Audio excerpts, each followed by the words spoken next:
Okay, well, it says I'm live. I appear to be live. Don't appear to be expired there. So, sound check. Everyone hear me?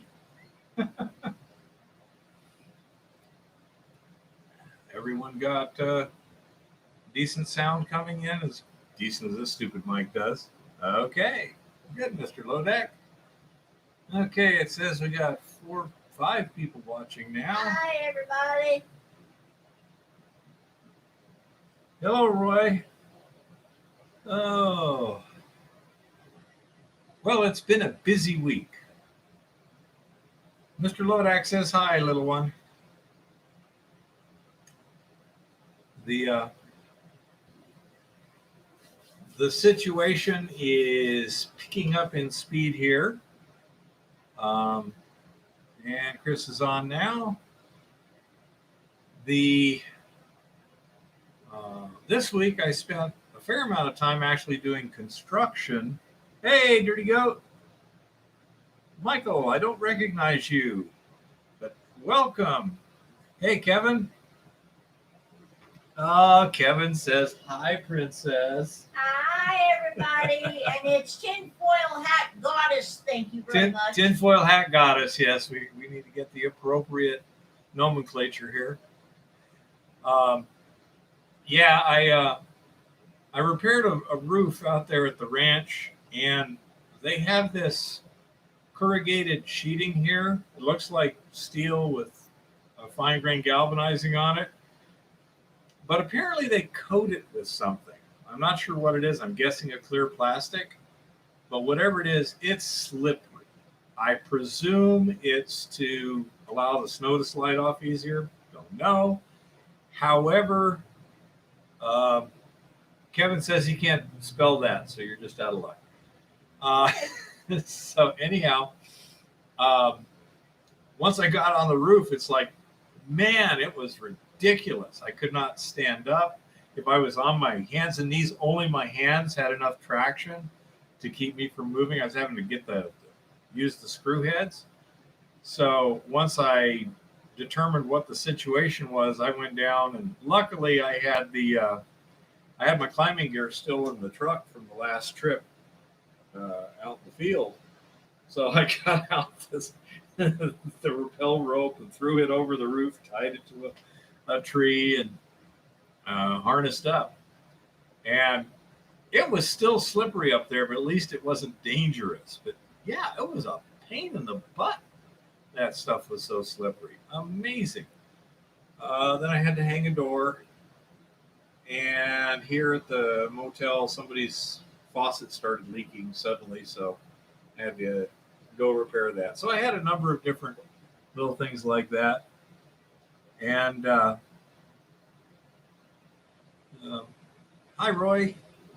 So that kept me a bit busy. Then I was doing research on the non-toxic leaching solutions and could not seem to find a effective contact for Bahamian refining.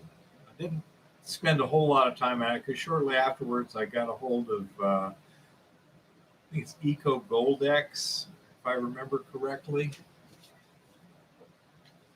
And John, Eco Goldex. He was very helpful, and he has what he claims to be a non-toxic leaching solution for gold. Hello, Wisconsin. How's it going? And it was quite reasonably priced. Let's see, what was it? $9 a kilo, wasn't it? Let's see, $9 a kilo. The smallest package is a 2.5 kilogram package. It ships normal UPS, although I think he sent a DSL from up there. There's about $50 shipping from Quebec. So that should be showing up this week, and I can start getting some leaching tests run. I'm going to have to set up something called a bottle roll. I don't know if I have anything here. But it's essentially the same thing as a rock tumbler. You have two shafts and something. And if you do that, you can have long shafts, and then you can just take bottles and set them on the shafts, and they'll just roll. And that does a really nice laboratory scale agitation leach. You can put your stuff in there, close it up, let it roll for whatever, day or two. I believe the Gold X, I think he was saying the estimated leach time was somewhere 12 to 18 hours. Hello, David.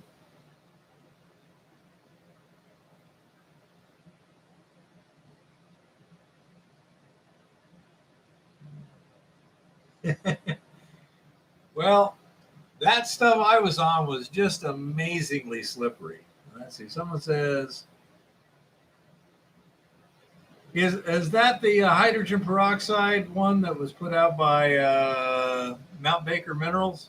If so, it was more of breaking down the ore than actually dissolving the gold. If it's different, let me know, David. Yeah, it's basically like a rock tumbler, except you can make it like 8 feet long and have 6 or 7 bottles rolling at a time. Yep, that was it. Okay, yeah, I watched that one. For breaking down the sulfides. As I recall, it didn't work exceptionally well, but that's the way things go. You try stuff and see what happens. So I've got to build a bottle roll machine. I've got to take an area, a storage area there, get it kind of cleaned out, get things lined out, some shelves and this and that and the other.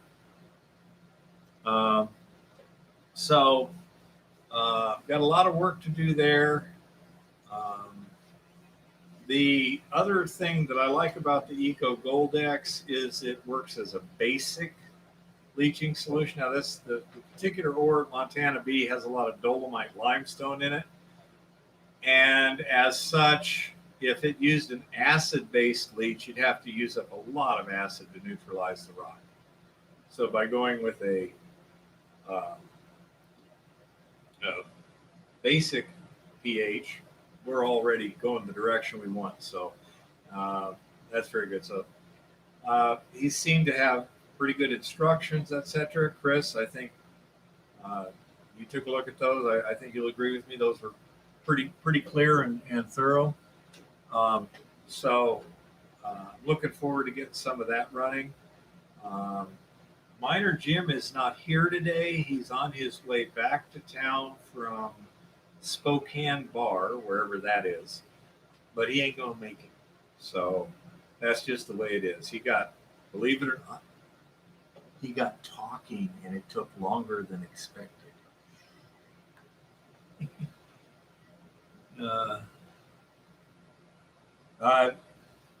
You go ahead and help me out once we get there. Chris is doing some research too, and I have a lot of faith in his ability to find stuff. The Eco Gold X is supposedly non-toxic in terms of how it's rated. You've got, absolutely non-toxic, and you've got toxic, and you've got a number of gradations, and it's kind of like it can get a little bit toxic sort of thing. I forget what it was, like 50 to 500 parts per million is the not acceptable zone. Somewhere in there is where that particular gradation was. So it's not something we're going to be able to heap leach. We weren't planning on field leaching anyhow because of the regulatory requirements. We're planning on just mining it, no surface disturbance, haul the ore, leach it on private property. So that's our evil plan. And I say, Chris is looking at stuff there too. In terms of getting it out of solution, you have all the typical things. You've got carbon absorption, resin, zinc cementation, direct electrowinning. He says all those are options for his material. I'm thinking direct electrowinning. Now he suggests direct electrowinning with a resin finish to get the stuff that's still in there. And I don't know, it depending on how much there is or whatever, may just rinse it and send that gold to the next batch. Not sure.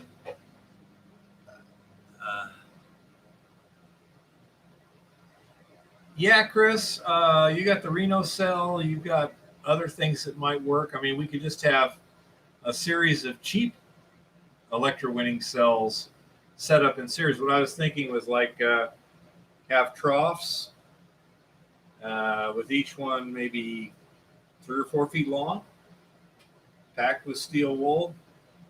Each one have 3 or 4, and then you say the first one gets 90%, the next one gets 70% of what's left, and the next one gets 50% of what's left, and the next one gets 30% of what's left.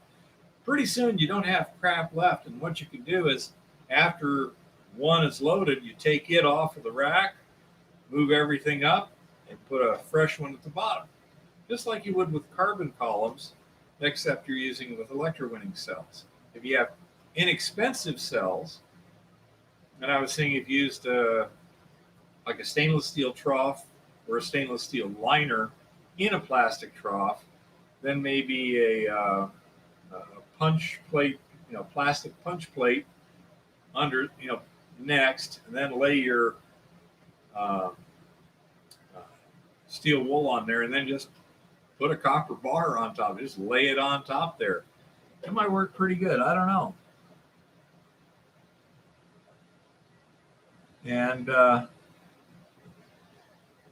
I say there's a number of possibilities. All adds up to fun as far as I'm concerned. And the more I learn, the better I get. And the better I get, the more I learn how much I still have to learn. But it's fun. Having a good time. You gonna brag about the rock? I think I already bragged about the rock. No, I think it was just No, you bragged Chris. to Chris on the phone about the rock. Well, I've only got 12 people here.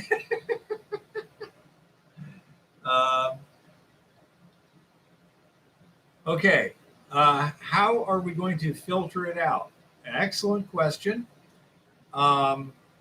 We could come up with some kind of a drum filter, relatively simple technologically. We can do some decantation where you just let it settle. The lime itself that it will be used for the pH adjustment is also, I believe, usually a flocculant. So I may get it to settle. You wind up with just mostly clear liquid on the top, and you just suck that off, and then you can pour clean water on top and drain out the bottom and kind of flush it through. And you can do it that way. There's all kinds of different ways of doing that. And it's, again, like everything else, it's ore dependent. This has so much fines that it may get kind of tricky. Well, where are you at, David? Because may come in handy. I don't know. But, I mean, you have things like pool filters. You could use a diatomaceous earth filter, things like that. I haven't got to that point yet. Another thing is, as long as the water doesn't have anything that will settle out in your electrolytic cell, you can just run it through. It doesn't have to be absolutely clear. Also, as long as the sludge that you're leaving in the electrolytic cell is not excessive, so that when you take everything and acid dissolve it, flux it down, and smelt it, it doesn't create a problem. It's not a big issue either. So it's kind of hard to tell at this point. We'll have to do a lot of systems. Okay, David. Probably not going to be needed, but I appreciate the offer. And we can see. Hello, Terry. How's it going? Again, we'll have to kind of see how things filter versus settle versus flock. A lot of simple, cheap tests to do first before we worry too much about it. My major consideration is going to be getting good recovery of the chemicals and the gold that's in solution from the pulp. That's going to be my biggest concern, I think.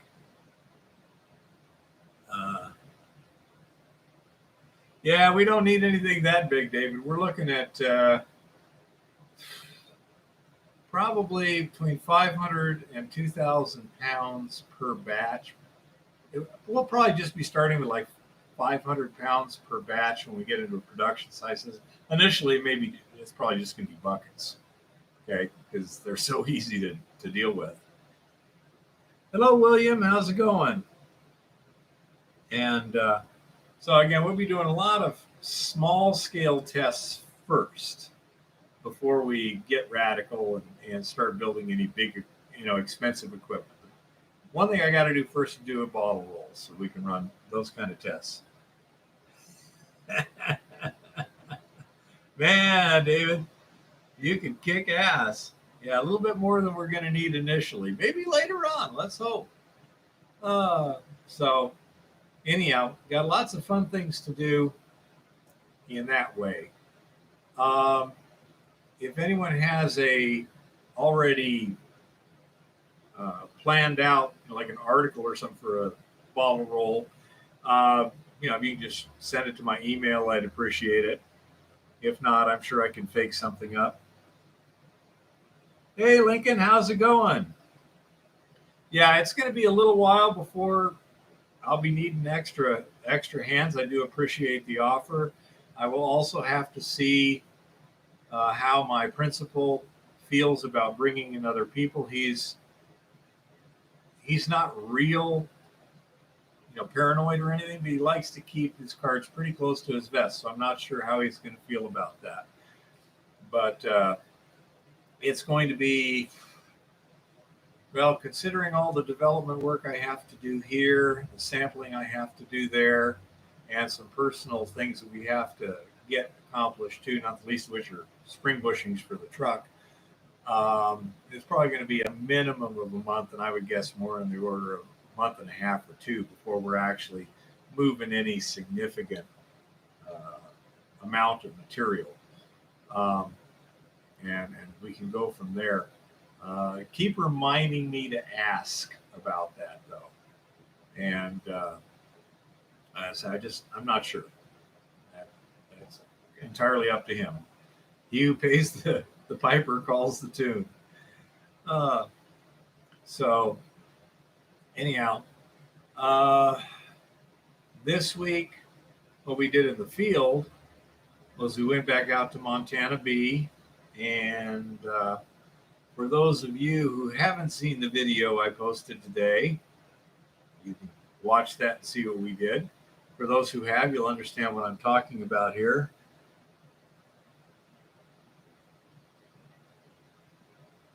Yeah, exactly, Chris, especially if you just use like the cheap bearings for swamp coolers. And I was wanting to see whether or not electrical conduit is the right size. If not, I can just get some iron pipe, but I might have to wrap it in like electrical tape to give it a good grip. I'm thinking basically a plank with bearings like every 4 feet, depends on how long I make it. I can make it 8 feet long or 10 feet long or something. And then just have wood dowels sticking up that will separate the jars from each other. Will probably work. But it shouldn't be terribly complex to accomplish. Actually, I got to find out what jars I want first. What can I get relatively inexpensive that will hold up to the chemicals? Not, like a regular 1 gallon jar. The lid will probably rust, which won't do too much good after a while. And do make this thing strong enough to be a rock tumbler for me when you're done with it. Yeah, it can be a rock tumbler too. The main thing is the grips.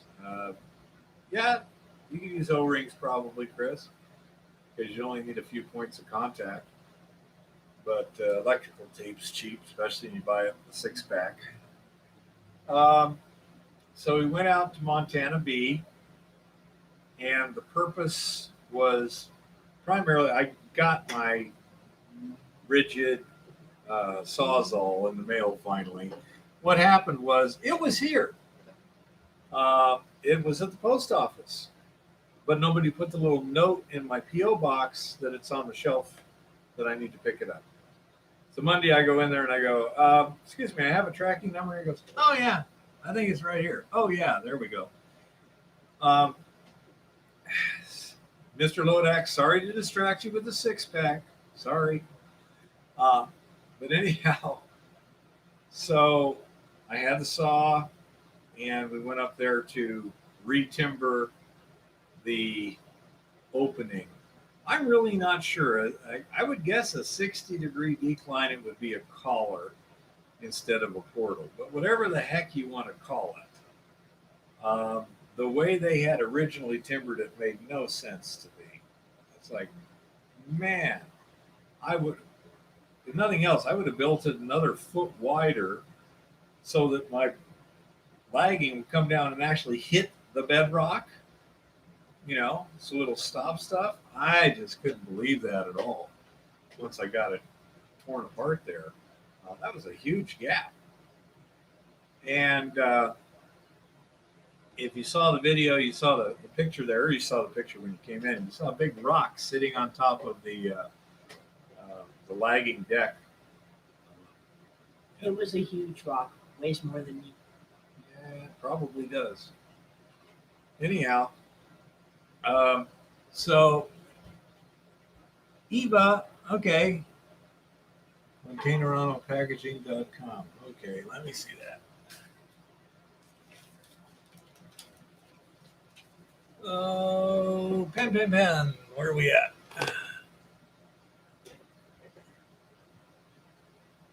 Containerondo packaging. Containerondo packaging.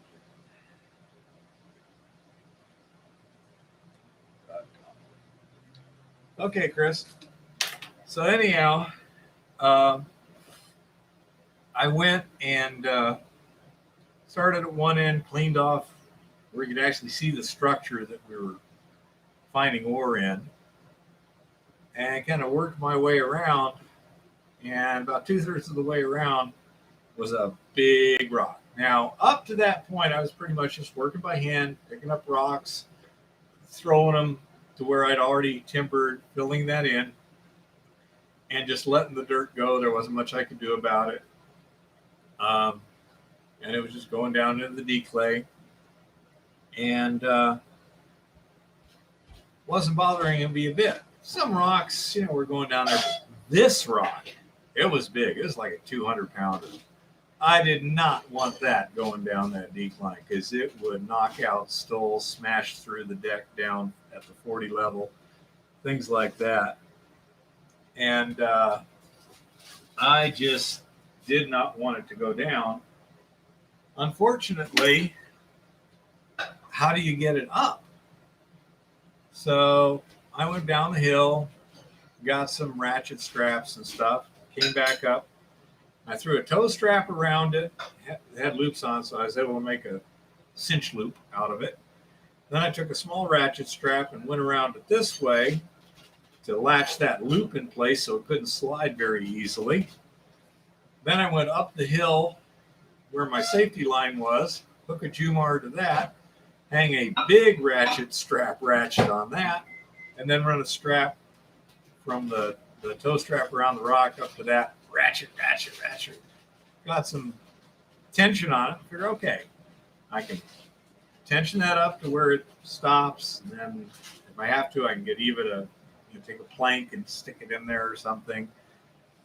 But I went over there. I want to see, because she's sleeping. She gets grumpy when you wake her up early. So I thought, well, I'll just pull it up and see if I can get it to come up a little bit and jam, and then I can, re-ratchet like that. And it came up. I mean, I was actually surprised. I thought I was barely going to be able to shift it, but in fact, I actually picked it up. And then I thought, well, that's pretty impressive. I'll see if I can get that to cock a little bit, set back down. Wouldn't jam up. It was trying to push itself through again. So I thought, well, what the heck? Let's see what I can do. And I managed to pick it up like this, holding the strap and get it sideways. Now, here's where it got really fun because the strap up the hill keeps me from going very far this way. And there's that decking there that you see it sitting on. So I got to use my leg to kind of push the bottom over a little bit so I can rest it down there. And so, as I say, it was, I was impressed with myself. I'm 65 and I picked up that big rock. And I didn't hurt myself. Woohoo! So the question is, can you pick me up on camera? Can I pick you up on camera? Probably. Can you squeal? Yes. Okay. Move the chair. Where do you want me to pick you up? Over my shoulder or just pick you up? He is going to pick me up over his shoulder. I weigh 136.4 pounds as of this morning, 139 with the clothes and the food. Lean over.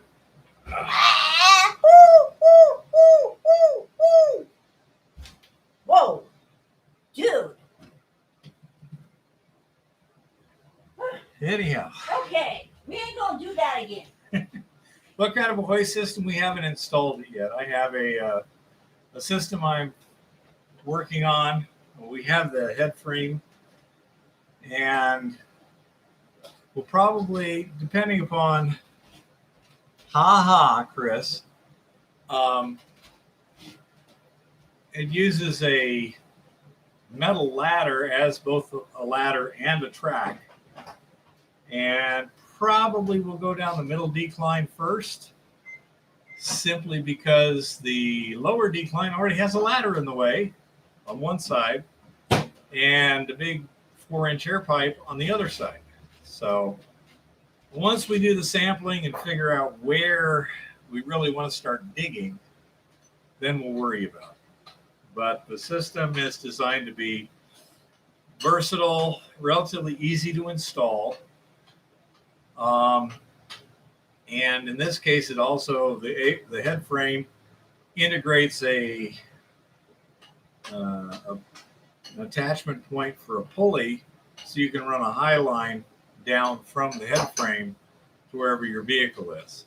In this particular case, it's not very far, 20 vertical feet from the lower decline, probably 32 feet or something vertically from the upper decline, from the middle decline, and total horizontal distance in the neighborhood of 50 feet. So it's a pretty small high line.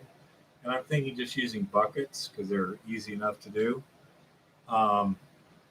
where you get a loop of cable between two pulleys, one high, one low, with two hooks on it. You hang an empty bucket on the hook at the bottom, hang a full bucket, the hook at the top, go downhill, braking as you go. Once it gets to the bottom, you can take the full one off. You've now got another empty one up here to replace it. And just keep working back and forth. It should be pretty easy. For a braking mechanism, I'm thinking like the front wheel off of a motorcycle, not the tire, just the wheel with mechanical brakes. And therefore, you have everything you need. Hang it, just feather the brakes, get it down there, done. So we'll see. But that's my evil plan, to get it up out of the decline. Then you'll have a winch and a little carriage. But again, the carriage is made, the head frame's made, and the carriage will hold 4 buckets at a time. So again, everything, one bucket, 50 pounds. It's a useful size. So that's what I'm looking at doing there. The sampling, unfortunately, got cut short because of thunderstorms. Rain doesn't bother me a heck of a lot, although I had stuff with electronics in it up there that I needed to get off the hill. but lightning does. Um, and yeah, Chris, you're probably right. Um, but when I was down there sampling pack rat, not only did it start going kaboom pretty loud above, but it got the crackle kaboom going. And I'm like, I got to get the hell out of here. So we did. And because we left before noon, we were able to get back to town, crush the samples, and get them panned and everything for today. So I could get that on the video. I was surprised that the football on surface showed better than the pack rat on surface. That was an interesting piece of data.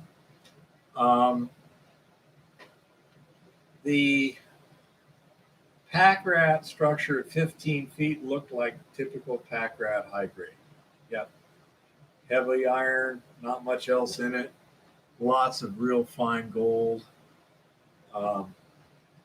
But the stuff further up wasn't as good a grade. It may still be profitable to mine and mill. I don't know. That whole structure there is looking to me like what they call a replacement vein. There's two ways you get a vein. One is you have a crack in the earth and solutions flow through and just precipitate stuff on the wall, and that's called a fracture filling vein.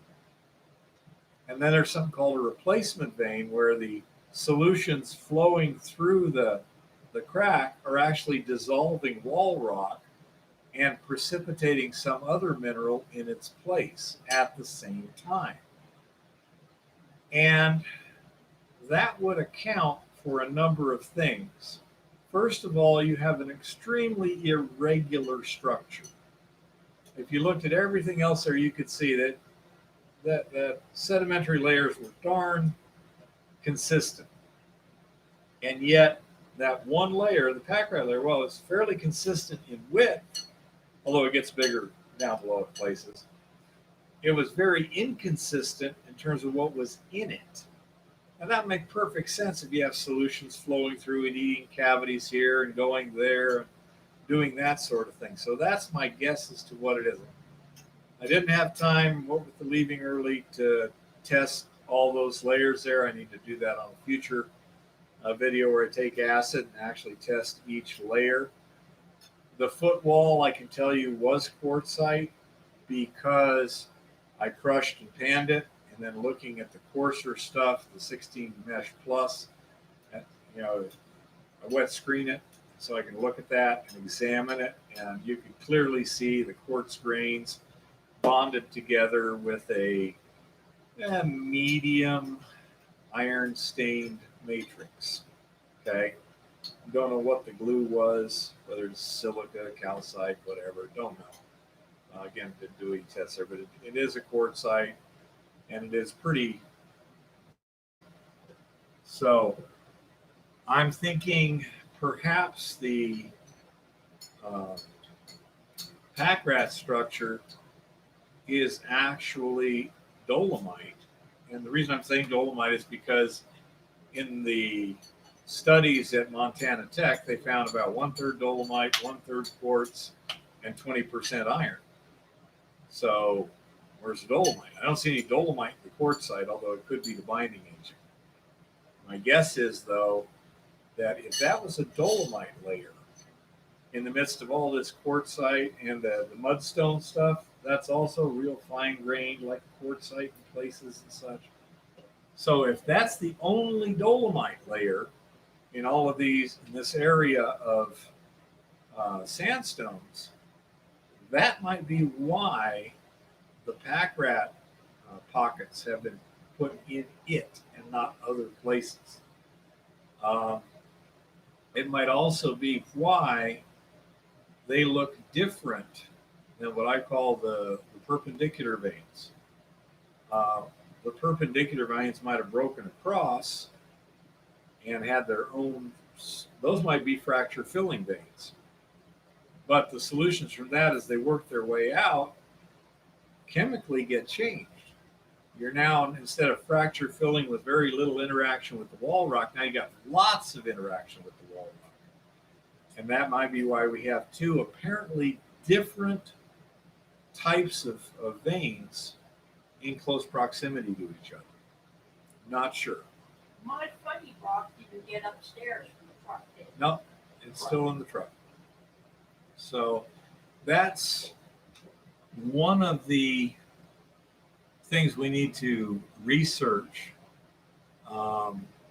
because I think there's certainly more ore bodies on that ridge somewhere or in the ridge. The old guys couldn't see below surface, and therefore you're guaranteed to have missed some.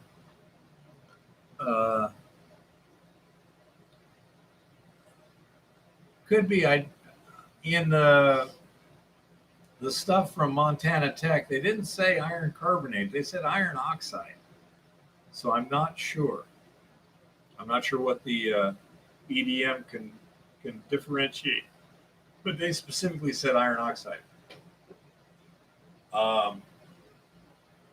The train of thought got derailed. Let me see if I can get.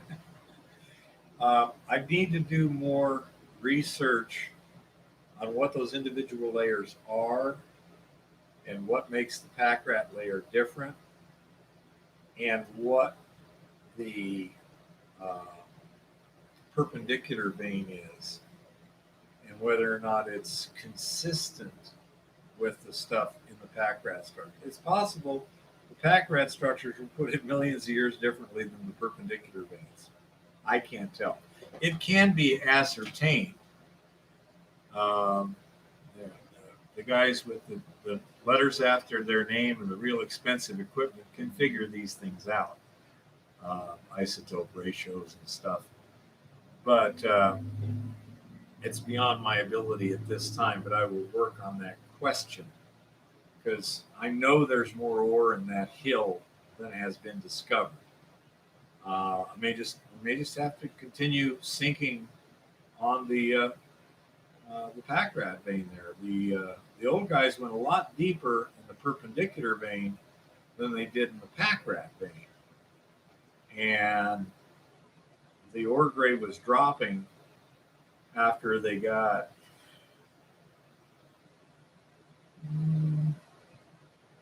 probably 20, maybe 30 feet below the bottommost level in the pack rat area. The lower decline there is only about 50 feet deep, and the other one's a lot deeper than that. It starts higher and goes deeper. And so it's entirely possible that just keeping going in depth might work, but it's real expensive to keep sinking. It'd be a lot better if you had a good reason to believe you're going to hit something besides just stats. I can see on the 40-foot and the 45-foot level where they tunneled to the side along the pack rat structure. In one case, they went past the perpendicular vein. You have about a 5-foot offset of the structure where there was movement along that crack. And then they tunneled, as I recall, about 40 feet past there, and they didn't find anything worth a crap. On the bottom of the stopes, they tunneled quite a ways over there and stopped. I don't know in that case whether they went well past the edge of the ore or whether they just got past the ore and just stopped there, because the stope comes up nearly continuously. You have this, here's your shaft here, there's a side tunnel there, and then the stopes go up like this, near continuously. So I don't know why they stopped that tunnel over here, whether it's just because that was the end of that pocket of ore, or whether they went well past it. I don't think they went well past it and then stopped. Otherwise, they wouldn't have been stoping right at that point. But it's an interesting puzzle to try and figure out what they knew and what the rock was originally there. But it seems like they weren't afraid to leave pillars in places. And in the middle of the pack rat stope, call it, there ain't no pillars in there. They took it out. It's possible, Chris. No way I could tell at this point in time. There's further workings north, 1,000 to 2,000 feet north. There's at least two significant workings. One of which is that one that I did the last video on, that little tunnel I went in. That's, let's see, 1,000 feet to there. I think 1,500 and 2,000 feet north of Montana B is that tunnel that I dug into last time on the other side of the ridge. So there's a number of things, number of avenues of sampling and exploration to exhaust before worrying too much about things like drilling or whatever. But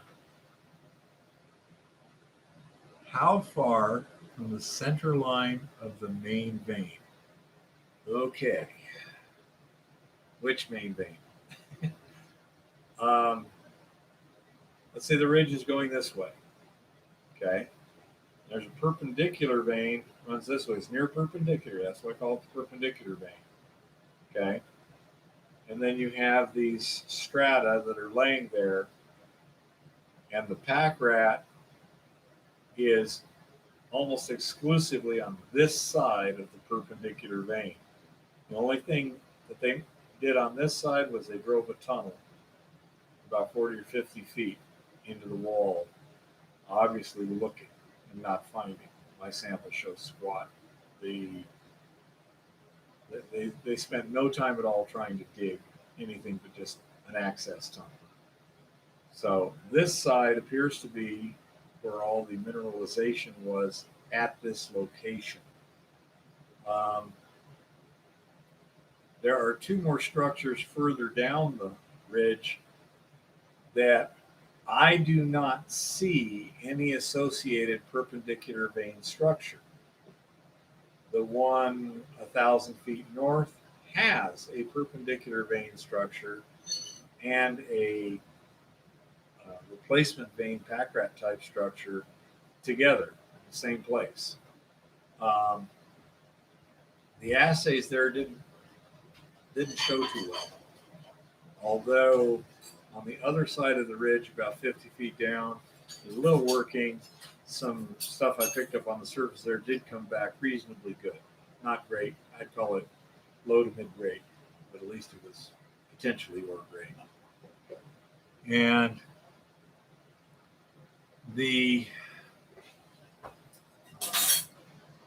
if they call the perpendicular vein the main vein, then no, they weren't anywhere near 300 feet each direction from it.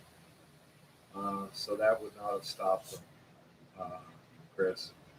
That would make sense in terms of the perpendicular structure goes over the hill, and there's a couple of little diggings on the far side, same structure. Again, I got lots of stuff I can sample. My legs have got a lot of work to do before I'm done figuring things out here. They are getting stronger, though. I noticed that climbing up and down the Dozer Road to Montana B from camp was not as fatiguing as it has been in the recent past. So my body is strengthening up here. But that whole situation is pretty confusing. Part of that just because that's the way underground is. It's confusing. As opposed to a river where you can see what's going on. And then you can kind of, yes, yeah, it should be around there. You can't see anything underground. Past wherever they dug. It's, blind. You could have a gigantic ore body 6 inches just that side of the wall. You wouldn't know it until you dug it. So that's one of the issues Um, Zioxio sent me some information on something called a wagon drill, which is a small carriage mounted drill sort of thing. This particular manufacturer wanted like $40,000 for it. And one advantage of that is it's hydraulically powered. Now, I don't know enough about a Shaw backpack drill to know, but if you could run a hydraulic motor to it instead of the gas engine and couple that up and make it work, then you could theoretically use a Shaw backpack drill underground, no problem, because it's the gas engine that's the issue. If you could replace that with a hydraulic motor and put an engine with a hydraulic pump on surface, not too bad.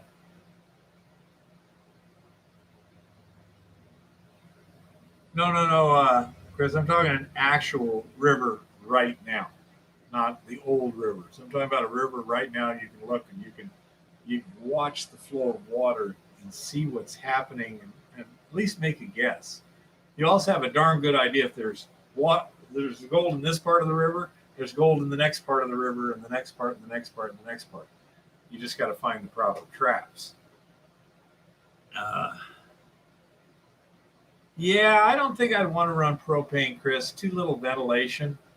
You need to run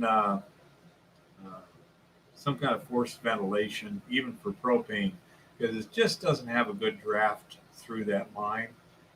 The air moves, not enough. I don't think I'd be comfortable running propane. Hydraulic, on the other hand, it gives you a lot of reach.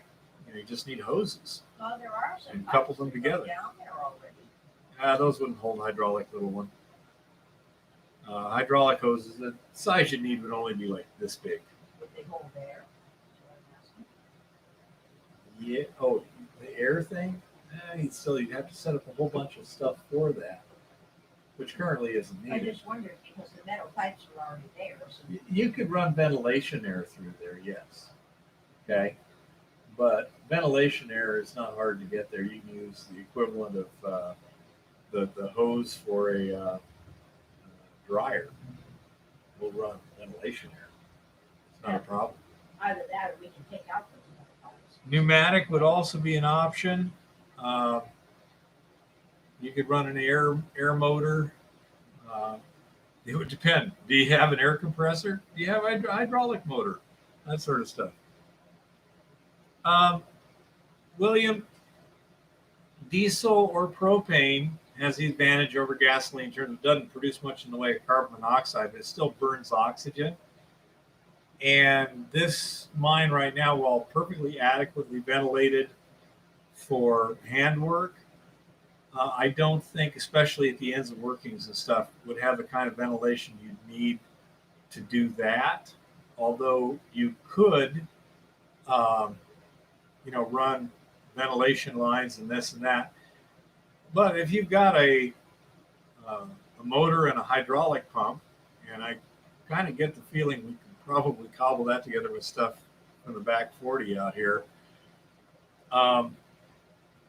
then all you need are hydraulic lines. And they're not cheap, but they're not extraordinary expensive. They're very versatile. You can move here, there, wherever. You can go up on the hill and drill holes down, and just like a radius of 150 feet. There's a number of different ways. I don't have any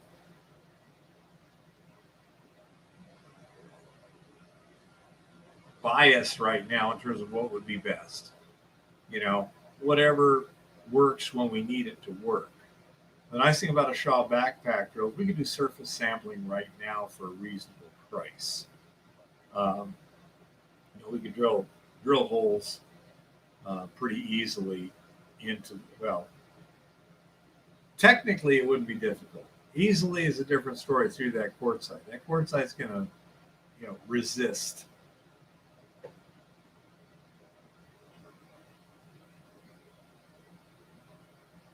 I don't know. That's a good question. We're looking maybe half-inch hydraulic line? Maybe less, 1/2. inch hydraulic hose. Okay. Hydraulic pressure Granger.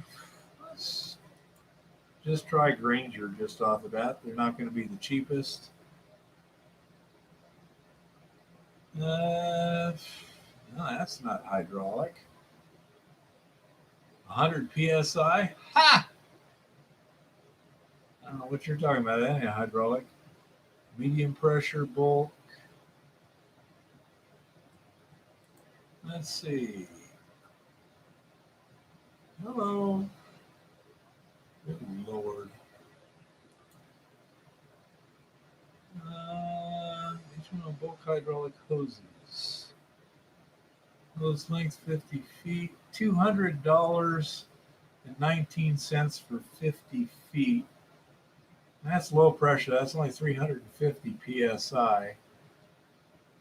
You're looking $4 a foot there. I don't know. I have to research it. My guess would be you're probably looking at $5 to $10 a foot.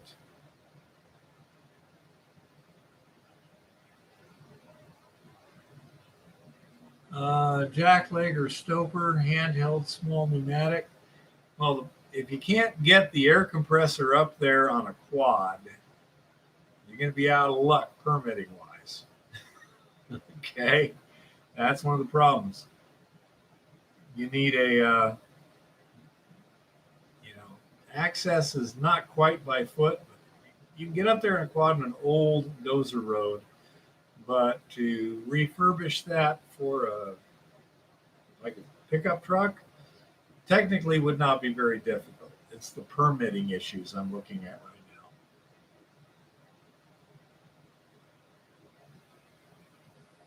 now. Yeah, lower pressure return, huh? Scuba tanks. I don't know how long that would run the thing. You got electric, you can always use electric too, but man, that's going to be an electric motor of any size is awfully heavy. So, yeah, I say we'll worry about that when we get to that point. I got a lot of chip sampling to do first. If we get to trying to production mine, then whatever we're going to be using to break the rock, like an electric demo hammer or something of that nature, might determine what power source we have. We may just have to go electric, which wouldn't be very desirable. But you could also have an electric motor driving a hydraulic pump right next to your drill. I don't know. And there's just a lot of things. And Chris is talking about a 480 volt motor is more practical. That would make sense. Higher voltage, of course.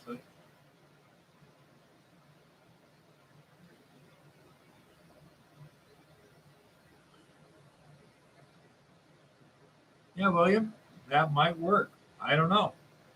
I say it's several months down the road here before I'm worried about drilling test holes.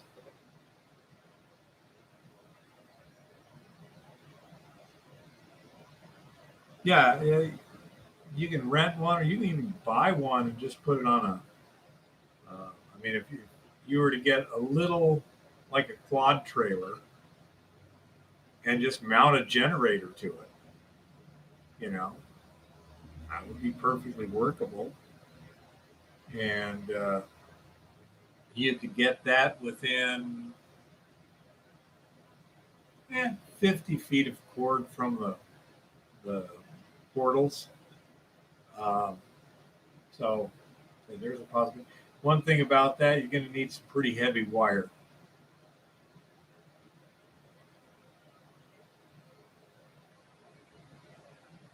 We're not certain at this point, Lincoln. The pack wrap material is tougher than it looks. It's surprisingly hard.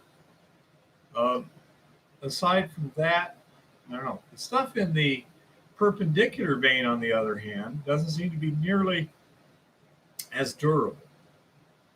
And again, well, it's kind of hard to tell at this point in time because I haven't done enough work. But the pack rat is surprisingly durable. Something that's got that much porosity to it, you would not expect to laugh at a 2-pound hammer and chisel like it does. Bear, Yeah, when it comes time for my tinfoil hat report, you should go downstairs and get that rock so you can show it. I can do that.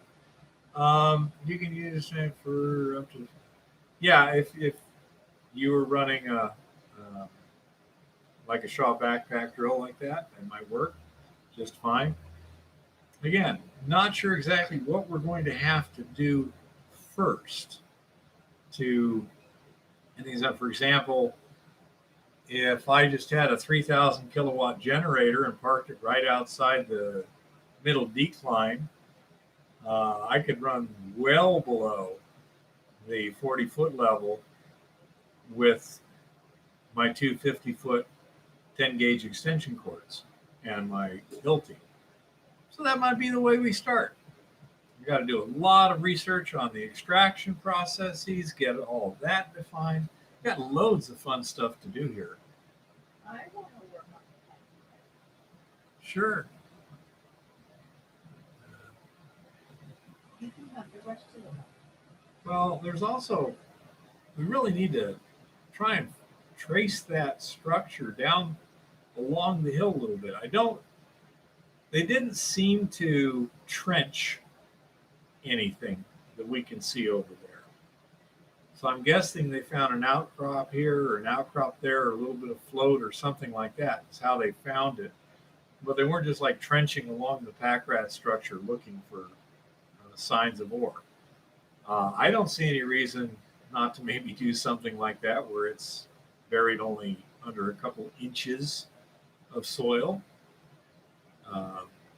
It's only 12 inches wide, buried an average of 2 inches deep. I don't see a problem. That's why I was working hard to try and figure out exactly what does this stuff look like on the surface. And even noticed a phenomenon last year. It's possible, Argonaut. Again, it depends a great deal on the permitting situation, how that evolves over time.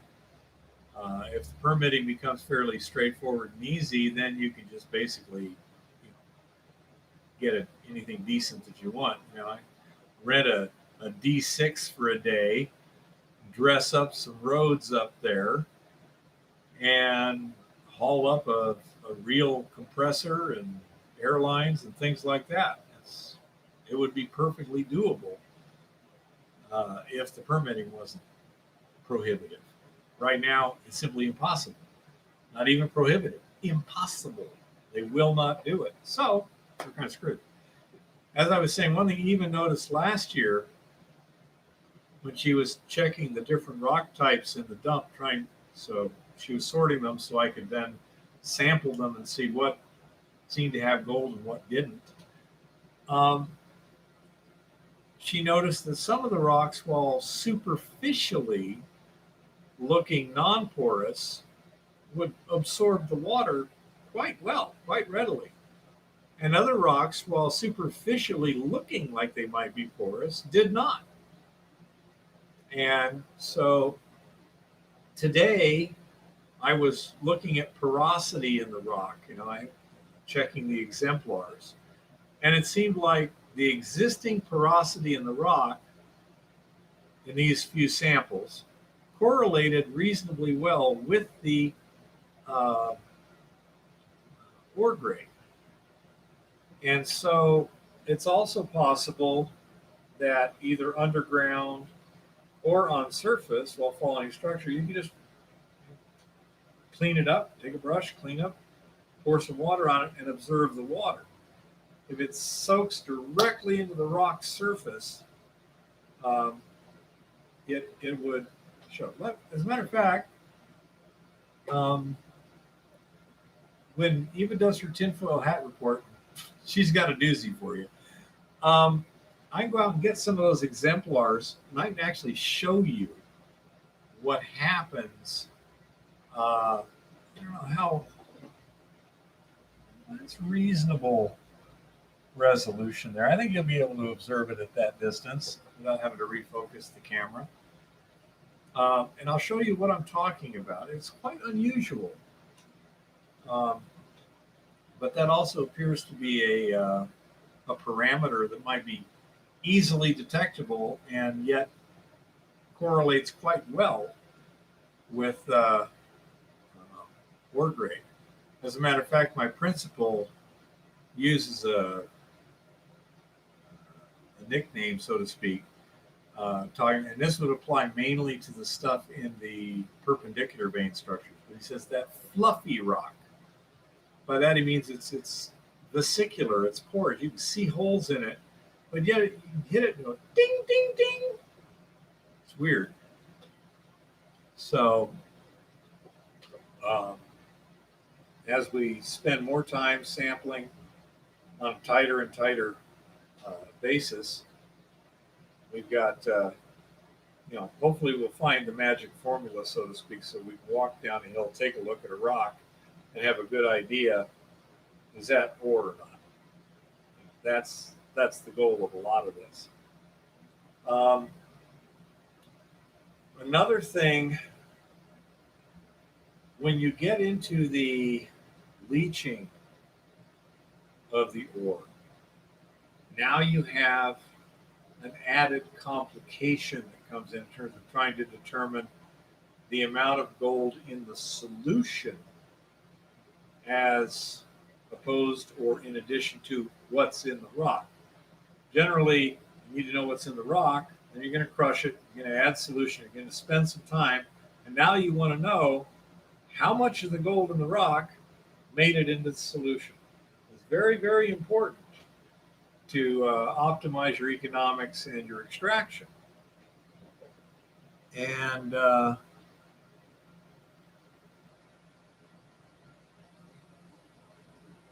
yeah, it might work, Lincoln. Sure might. But one advantage of a solution as opposed to a rock is it is a liquid. As such, first of all, the concentration is pretty much uniform throughout. You don't have the nugget effect working anymore. So that means a very small sample of solution is representative. You don't need to use a splitter or anything. You might have to stir a little bit or something. That's about it.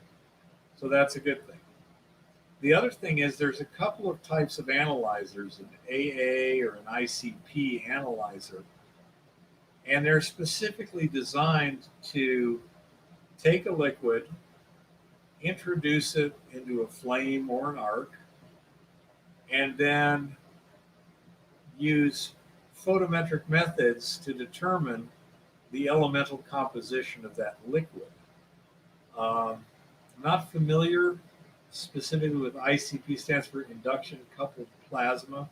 I don't know if it's an emission or an absorption thing, but AA, atomic absorption spectrophotometry, is definitely absorption. And for those of you who don't know, atoms will absorb and emit light at particular wavelengths, and only those wavelengths.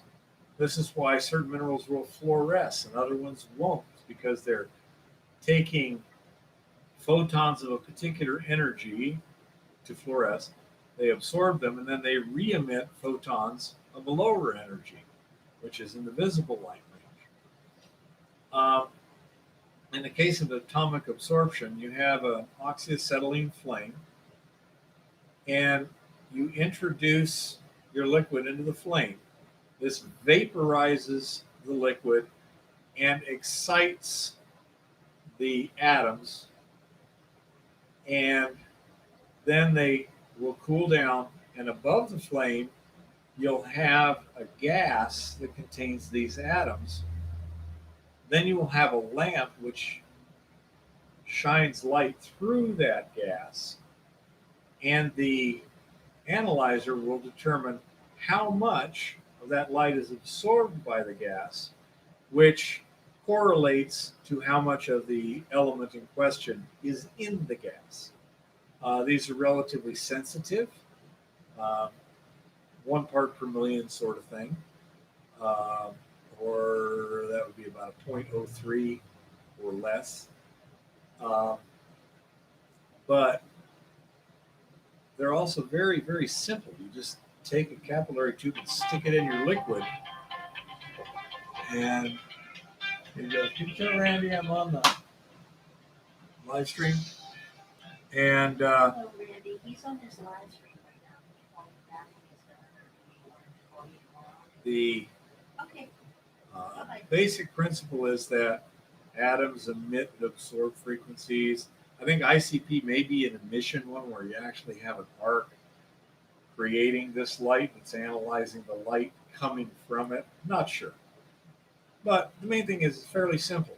And it's very common technique that's used for a lot of things, as opposed to fire assay, which is used for one thing. So there's a local laboratory here in Helena that does analyses, that has an ICP, and you can analyze the solutions, $25 a sample, in basically same day sort of thing. Just take it in and, and it's pretty nice. So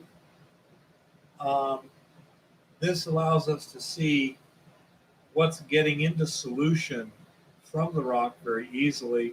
At the end, you'd still want to assay your tails just to make sure that everything balances. We started with this much gold, we ended with this much gold.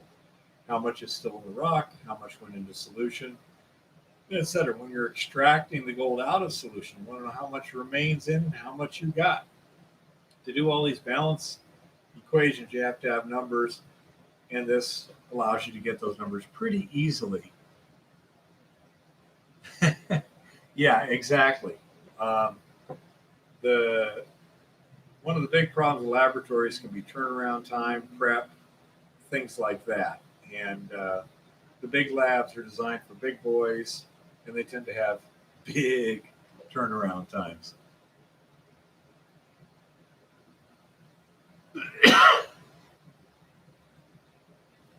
What determines the hanging wall? Okay. Now, when you have a shaft, all the walls are the same. They're all vertical. When you have a tunnel, what's above you is the back. Then you have the floor of the road, and you have the ribs. However, when you have a stope that's not vertical, let's say here's your stope. You have one side which is hanging from the rock above it, and another side which is supported by the rock below it. And the side that is hanging is the hanging wall, and the side that is resting on the rock below it is called the foot wall. Now, for obvious reasons, the competence of the hanging wall is a critical parameter. Ceiling or And, well, it would be ceiling or floor if it was flat, little one, but if it's at 80 degrees, there is no floor. There's just a hanging wall and a foot wall. Okay? And say in this case, you could see exactly why they determined that spot as where they were going to leave their hanging wall. They had a very non-competent structure. They're a very weak structure. And above it, a very strong structure. So it makes it real easy to just peel it off right there, clean the wall off. There's not going to be little flakes falling on your head because it's nice and clean. And it's like 4 or 5 feet thick. So, yeah, that's the difference between the hanging wall and the foot wall. Pretty much, Chris.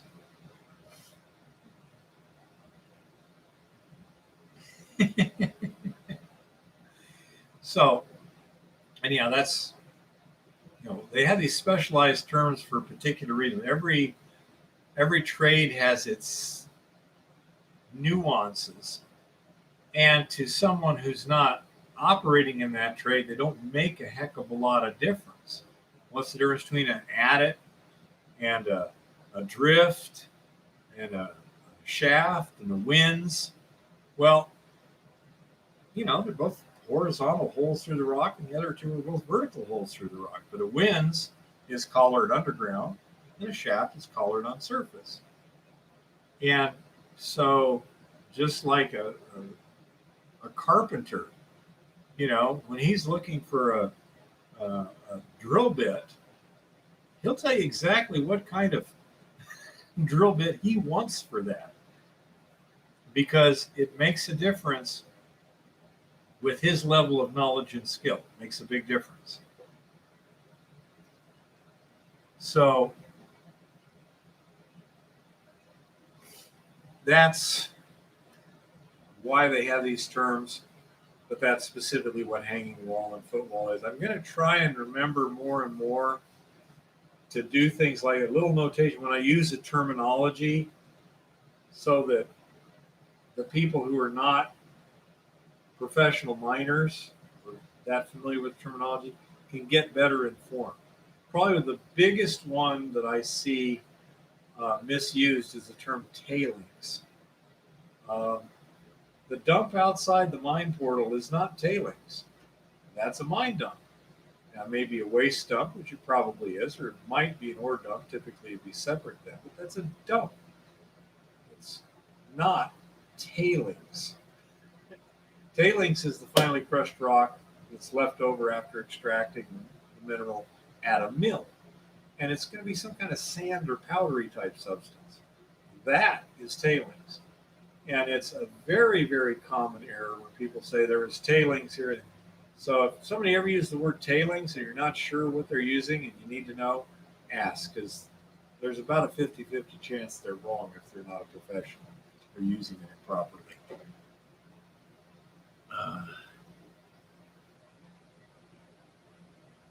Yeah, Resort Dog. If the mine claim goes, it gets closed, then it's placer. If you were to stake a load claim, and then you were to dig load and stack it on the surface, it's still load. Once that claim goes poof, becomes closed, now that dump is now a placer claim.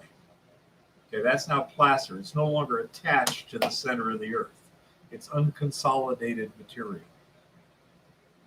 So, I actually have a thing on my website, Chris. Hey, Lito, how's it going? So, that's one of the situations where, and unfortunately nowadays, placer claims are staked potentially differently than load claims. Load claims will be oriented usually along the vein, although you can do them north, south, east, west, if relatively convenient, or especially if it's like a large ore body instead of a main. But placer claims have to be north, south, east, west, and they want them to be on the cadastral survey. Like you have a section and it's divided up into 64s, 8 by 8. And they'd like it to be 2 of those blocks if at all possible. So you wind up with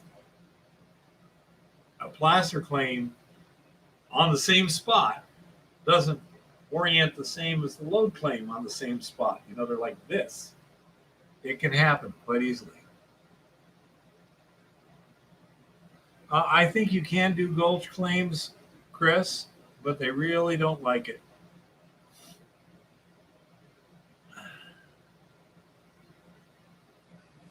So, anyhow, that's some of the interesting nuances of these things, and it gets complicated. It really does. Yeah. Oh, cool, Lito. You gonna get set up to operate there?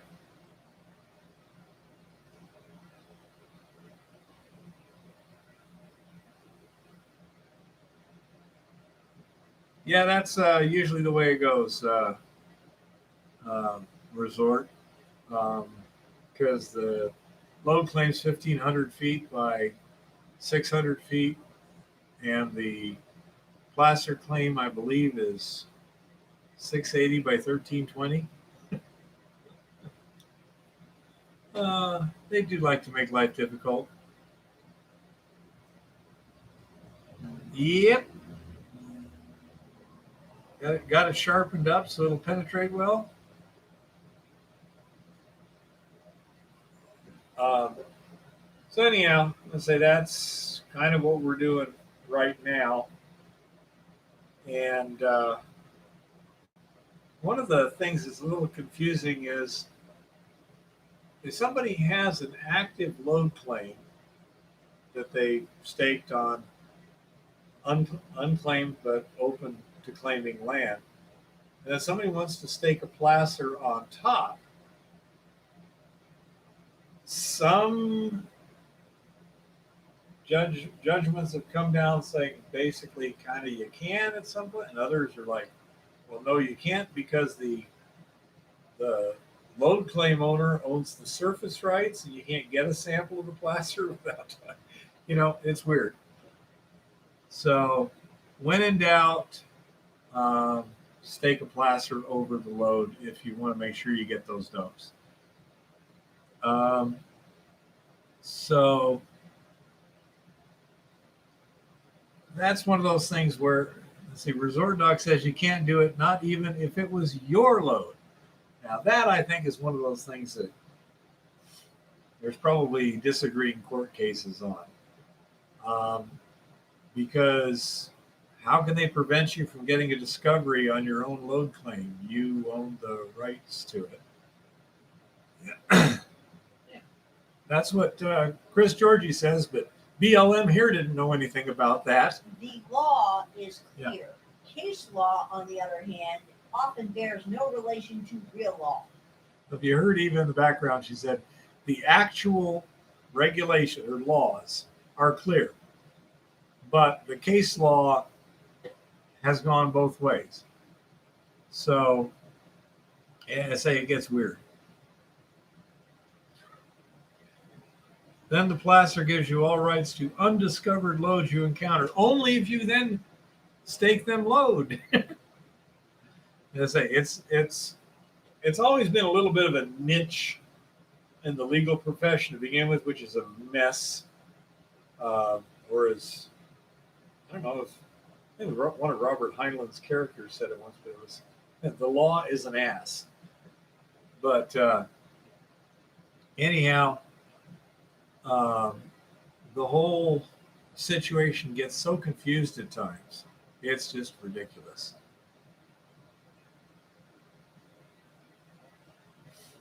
Well, Lito, that sounds like an excellent idea for the garden. We're still trying to find. We did see one deer last trip. Antlerless, right? Yeah. Antlerless. Yeah. Doe. A young doe, not pregnant, no fawns. Yeah, Resort Dog. Well, you know what? I think it was Mark Twain said. What do you call 10,000 lawyers at the bottom of the ocean? A good start. Yeah, I'll bet you trying to, grow stuff out here where there's deer and you can't just shoot the damn things can be kind of challenging. Dirty socks might work. Urinate out there. Don't know if you got neighbors. If not, don't go inside. If you're having a deer problem, what used to work for my uncles and my grandmother was you'd go to a barbershop and collect a bag of human hair. And you spread the human hair in a nice about foot and a half wide strip around your garden and in between your plants. and then you pee on the outside edges of the hair that is furthest from your plants. So, like, right up against against the fence. But yeah, human hair used to work for my aunts, for my uncles, and my grandmother in rural Maine, and they used to just refresh it about every 6 months or so. Assuming you can even get human hair at a barber shop legally anymore. It's probably considered a biohazard. But yeah. Yeah, electric fences, not so much. Yeah, give it a shot. Can't hurt. You could try maybe looking for some sort of an ultrasound device and see if there's a particular frequency of ultrasound that deers hear and don't like, but doesn't affect They humans. sell such things, but I have no idea as to their effectiveness. Okay, Lito, give it hell.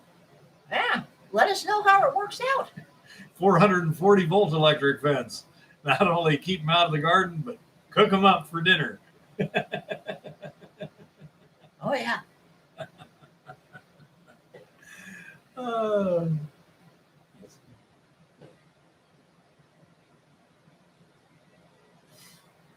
what was it Gonzo was saying about?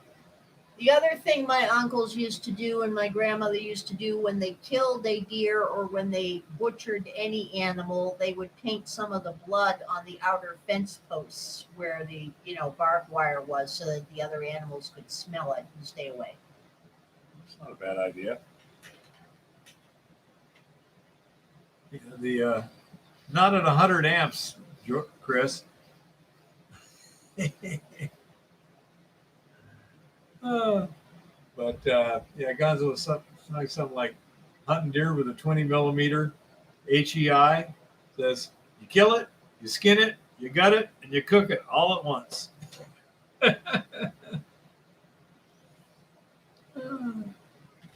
Yeah, voltage is not as important as amperage.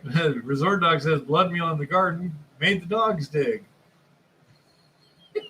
Well, that's why they used to smear the blood on the fences. I don't know. I've never heard of that, Lito. I say, worth a shot. Oh, so anyhow, let's see. What time is your report, little one? 7:30. I gotta go to bed. Okay.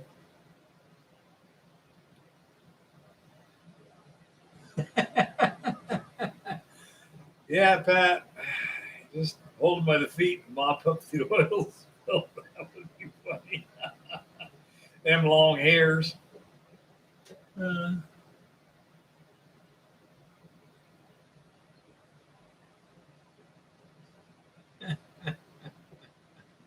The problem is, you have to be very careful that said ion ray guns could determine a human being that's supposed to be there.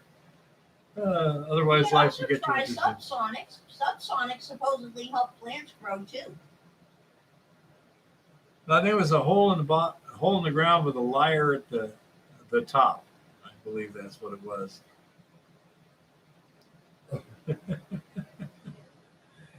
Oh, Before you go to the bathroom. so yeah, the electric fencing thing, I don't know much about. I know deer can jump pretty good, which is a problem. And unfortunately, the authorities don't like you to injure the little critters. So that makes it a little more difficult.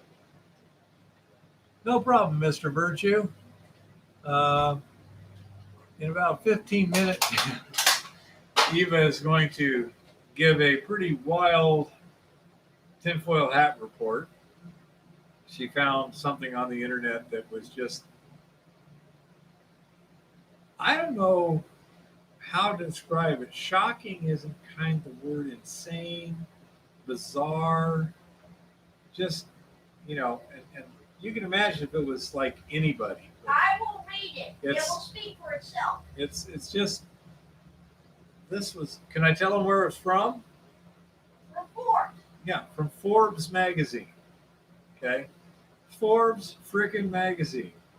She's going to read you an article, and it sounds like Clown World. It's amazing.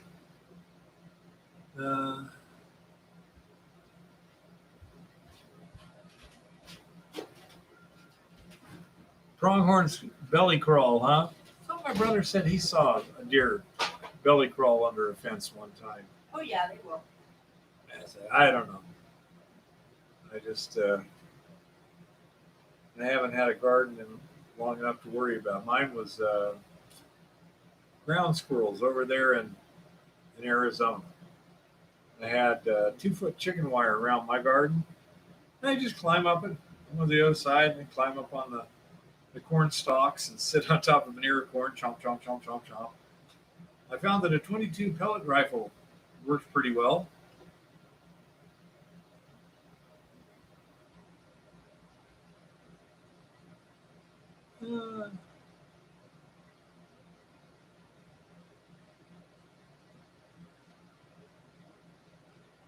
Now, Lito, I'm not exactly sure. This is straying a bit philosophically here.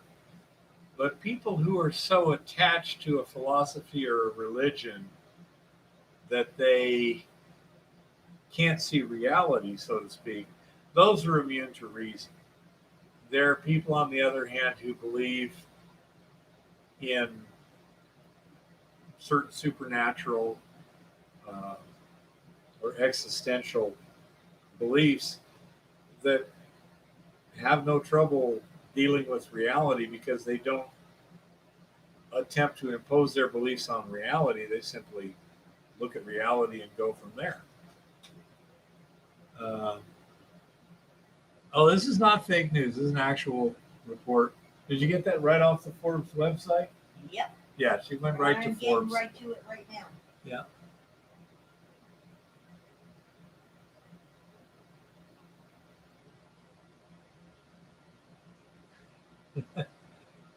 The squirrels are the two-legged squirrels that like to get bit by rattlesnakes. You know, I've heard that you get immune to that stuff. Yeah, you can get immune to poisons and snake bites. Yeah. Mithridates was immune to them. Yeah. I say there's the problem with any folks who want to believe a belief and want it bad enough can completely ignore reality. For example, the woman, but he loves me. It's like, well, if he loves you, he wouldn't be beating on you. That sort of thing. And so you can always have that level of irrationality, and it can sometimes happen to otherwise rational people too. Somebody recently, might have been Bill Whittle, gave a thing where he was talking about, certain techniques work on people. It just, we're psychological machines in some ways too. So you have to be very careful to watch yourself.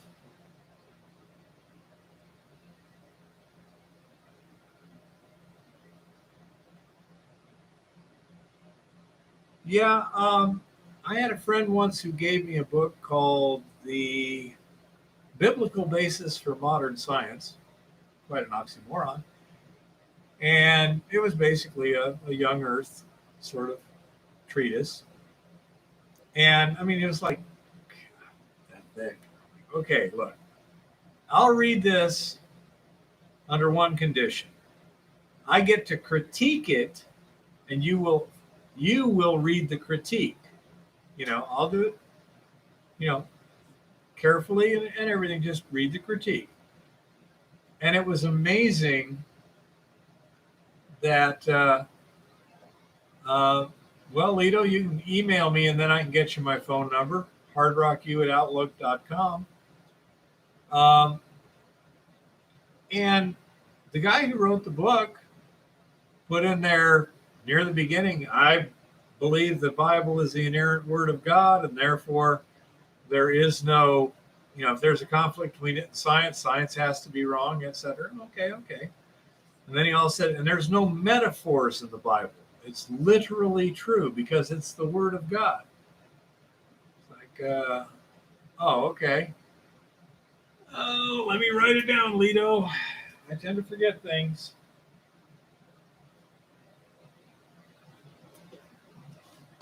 Okay. So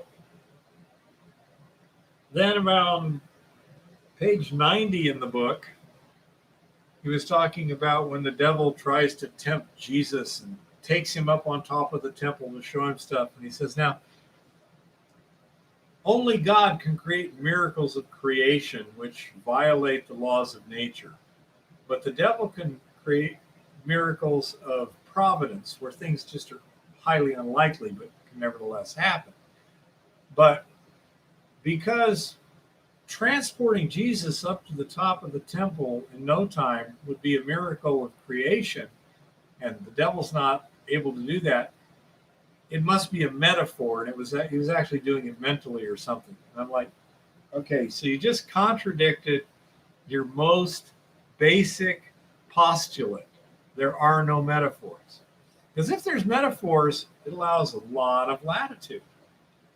And, you know, they just can't see it. It's amazing.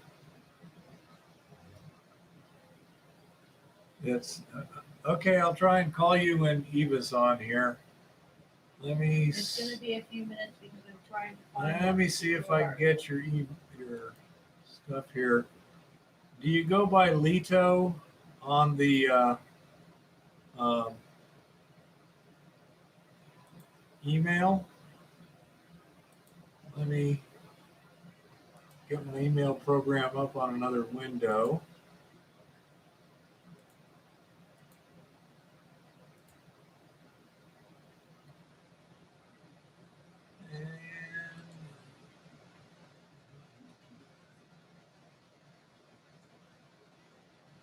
Okay, so it's not under that.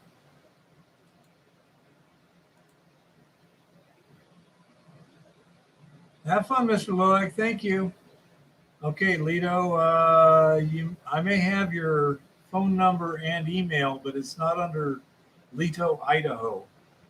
Can you give me a clue? I don't know, Chris.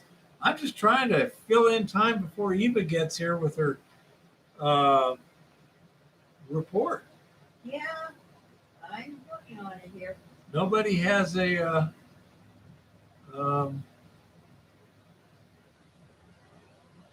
it's on the screen. Really?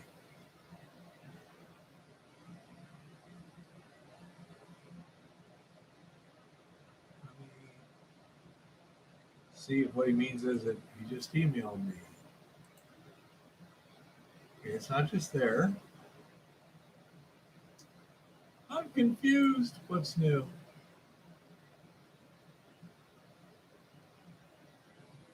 I'm trying to find a copy of it that is not behind the paywall.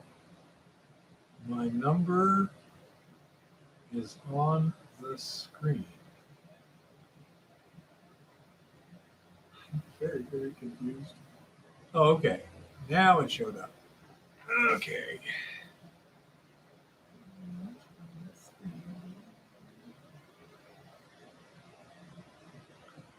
Yeah, finally found it.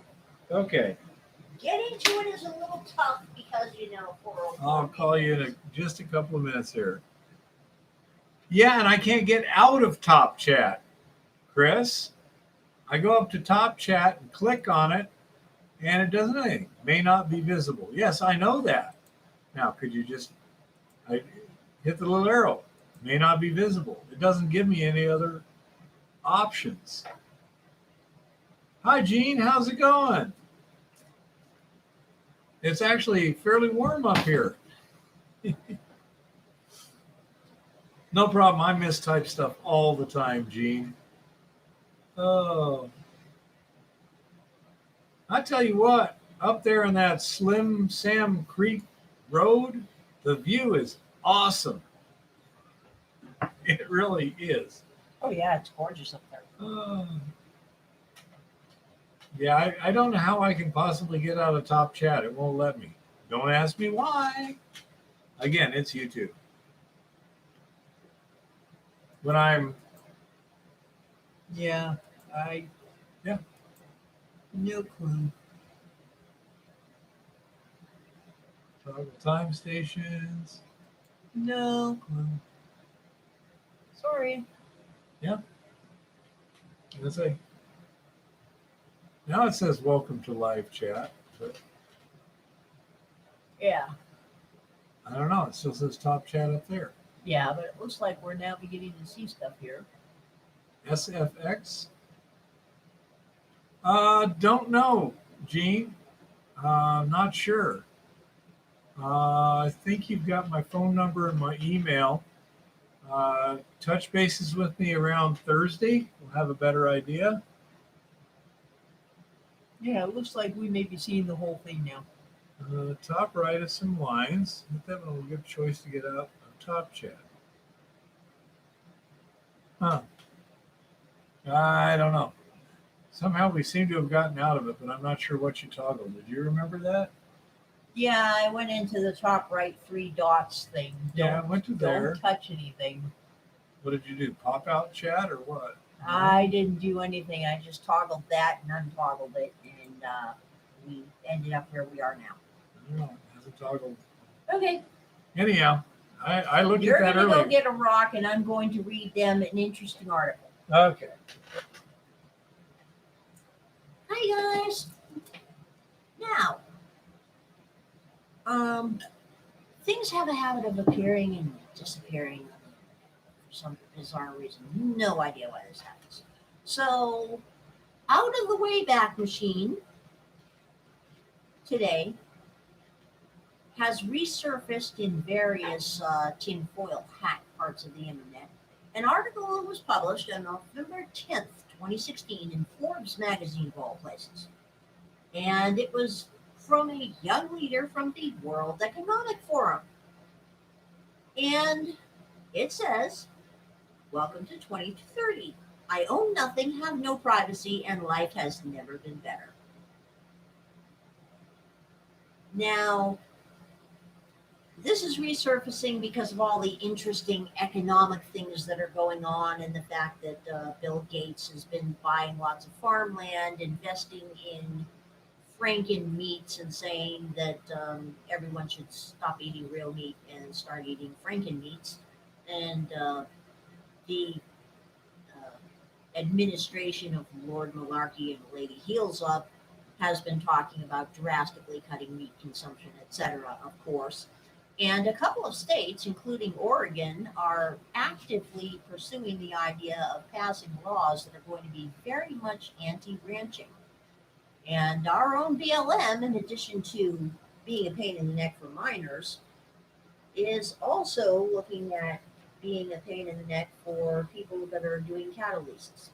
So I thought you might find this interesting because we, in the tinfoil hat community, were talking about this 10 years ago, 12 years ago. We were talking about it before Agenda 21 came out, and Agenda 2030 at the UN website is even worse than Agenda 21. So this is the World Economic Forum, and this is one of their young leaders, as they call their people. Welcome to the year 2030. Welcome to my city, or should I say our city. I don't own anything. I don't own a car. I don't own a house. I don't own any appliances or any clothes. It might seem odd to you, but it makes perfect sense for us in this city. Everything you considered a product has now become a service. We have access to transportation, accommodation, food, and all the things we need in our daily lives. One by one, all these things became free, so it ended up not making much sense for us to own much. First, communication became digitized and free for everyone. Then, when clean energy became free, things started to move quickly. Transportation dropped dramatically in price. It makes no sense for us to own cars anymore because we can haul a driverless vehicle or a flying car for longer journeys within minutes. We started transporting ourselves in a much more organized and coordinated way when public transport became easier, quicker, and more convenient than the car. Now I can hardly believe we accepted congestion and traffic jams, not to mention the air pollution from combustion engines. What were Yeah. we thinking? Yeah. Sometimes I use my bike when I go see some of my friends. I enjoy the exercise and the ride. It kind of gets the soul to come along for the journey. Funny how things seem to never lose their excitement. Walking, biking, cooking, drawing, and growing plants. Well, It man, makes I need perfect another sense hit, and man. reminds us how our culture emerged out of a close relationship with nature.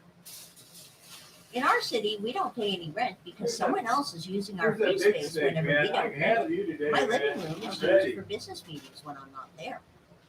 Once in a while, I'll choose to cook for myself. Yeah. It's easy. The necessary cooking equipment is delivered Yep. at my home within minutes. Since transport became free, we stopped having all those things stuffed in our house. Why keep a pasta maker and a crate cooker crammed in our cupboards? We can just order them when we need them. This has also made the breakthrough of the circular economy easier. When products Yeah. are turned into services, no one has an interest in things with a short lifespan. Everything is designed for durability, repairability, and recyclability. The materials are flowing more quickly in our economy and can be transformed to new products pretty easily. Environmental problems seem far away since we only use clean energy Yeah. and clean production methods. The air is clean, the water is clean, and nobody would dare touch the protected areas of nature because they constitute such value to our well being. In the cities, we have plenty of green space and plants and trees all over. I still don't understand why in the past we filled all these free spots in the city with concrete. Shopping? I can't really remember what that is. For most of us, it's been turned into choosing things to use. Sometimes I find this fun, and sometimes I just want the algorithm to do it for me. It knows my taste better than I do by now. When AI and robots took over much of our work, we suddenly had time to eat well, sleep well, and spend time with other people. The concept of rush hour makes no sense anymore since the work that we do can be done anytime. I don't really know if I would call it work anymore. It's more like thinking time, creation time, and development time. For a while, everything was turned into entertainment, and people didn't want to bother themselves with difficult issues. It was only at the last minute that we found out how to use all these new technologies for better purposes than just killing time. My biggest concern is all the people who do not live in our city, those we lost on the way, those who decided that it became too much, all this technology, those who felt obsolete and useless when robots and AI took over big parts of our jobs, those who got upset with the political system and turned against it. They live in different kinds of lives outside the city. Some have formed little self-supplying communities. Others just stayed in the empty and abandoned houses in small 19th century villages. Once in a while, I get annoyed about the fact that I have no real privacy, nowhere I can go and not be registered. I know somewhere everything I do, think, and dream is recorded. I just hope nobody will use it against me. All in all, it's a good life, much better than the path we were on, where it became so clear we could not continue with the same model of growth. We had all these terrible things happening: lifestyle diseases, climate change, the refugee crisis, environmental degradation, completely congested cities, water pollution, air pollution, social unrest, and unemployment. We lost way too many people before we realized we could do things differently. Now, this blog was written ahead of the World Economic Forum's annual meeting of Global Future Councils. And the writer is a young global leader and member of the Global Future Council on Cities and Urbanization of the World Economic Forum. So, yeah. Hi, everybody. Hi, Argonaut. So, yeah. Basically, those of us who had these long before they became a fashion state have been talking about this for about 10 years now. And this particular article surfaced on the internet again on Reddit, and it showed up on the conservative website on Reddit because someone had rediscovered it and dug it out of 404 land again. It had been memory hold. It gets memory hold on Reddit, so we're kind of used to this. They don't believe there And was any rain. it is interesting to Before see that. that it The showed water up in other flowed in areas rivers and of Reddit. and And then in those it other had areas of underground Reddit, plumbing bringing people it said, back. wow, I'm I like, can't wait until we get dude, here. they just didn't And meanwhile, mention it we're because it sitting wasn't over there part on of our the conservative story. saying, wow, I never had a fear of clowns before, but this particular aspect of clown world is getting downright scary here. Now, it came up tonight because there were a few other interesting tidbits that showed up in the news. The Great Reset is being more openly discussed, and it's being accepted as a thing that is going to happen. And some interesting things have been happening in the gold markets because we went through a little price correction this week. The price of gold dropped about $100, $150. Yeah. And there was a lot of panic selling. And a lot of people think that the Basel III that comes into effect sometime around the end of this month may break open the scandal, the absolutely scandalous state of paper gold and paper silver. It's not looking like that's going to happen. What's looking like it's going to happen now, and Bank of America came out and set the party line for this one, so take that with a ton or two of salt, because if you're like me, you know that B of A is, 30 years later, like all banks, absolutely useless. all this stuff, and it's about the document that is the New Testament. Their plan is apparently there's a little loophole in this Basel III thing that says they don't actually have to own the physical gold reserves that they have. They can count the uncommitted reserves and allocated reserves owned by their customers in their little stash pile, which is quite interesting, yet more proof that once you put anything in a bank, you don't own it anymore. Yeah, this is not a good thing. The long-term metals is still looking extremely positive. The consensus of opinion in the banking world seems to be that once Basel III shakes out, the price of gold should settle around 2,000 to 2,200 yanks. The consensus of opinion in the gold bug and silver bug world is to the moon, of course. I mean, it always is when you're thinking that way. And a lot of people are beginning to take their little small extra sums of money that they have here and there and buy gold on the dip. And some people are waiting for a bigger dip once the Fed makes a few more noises,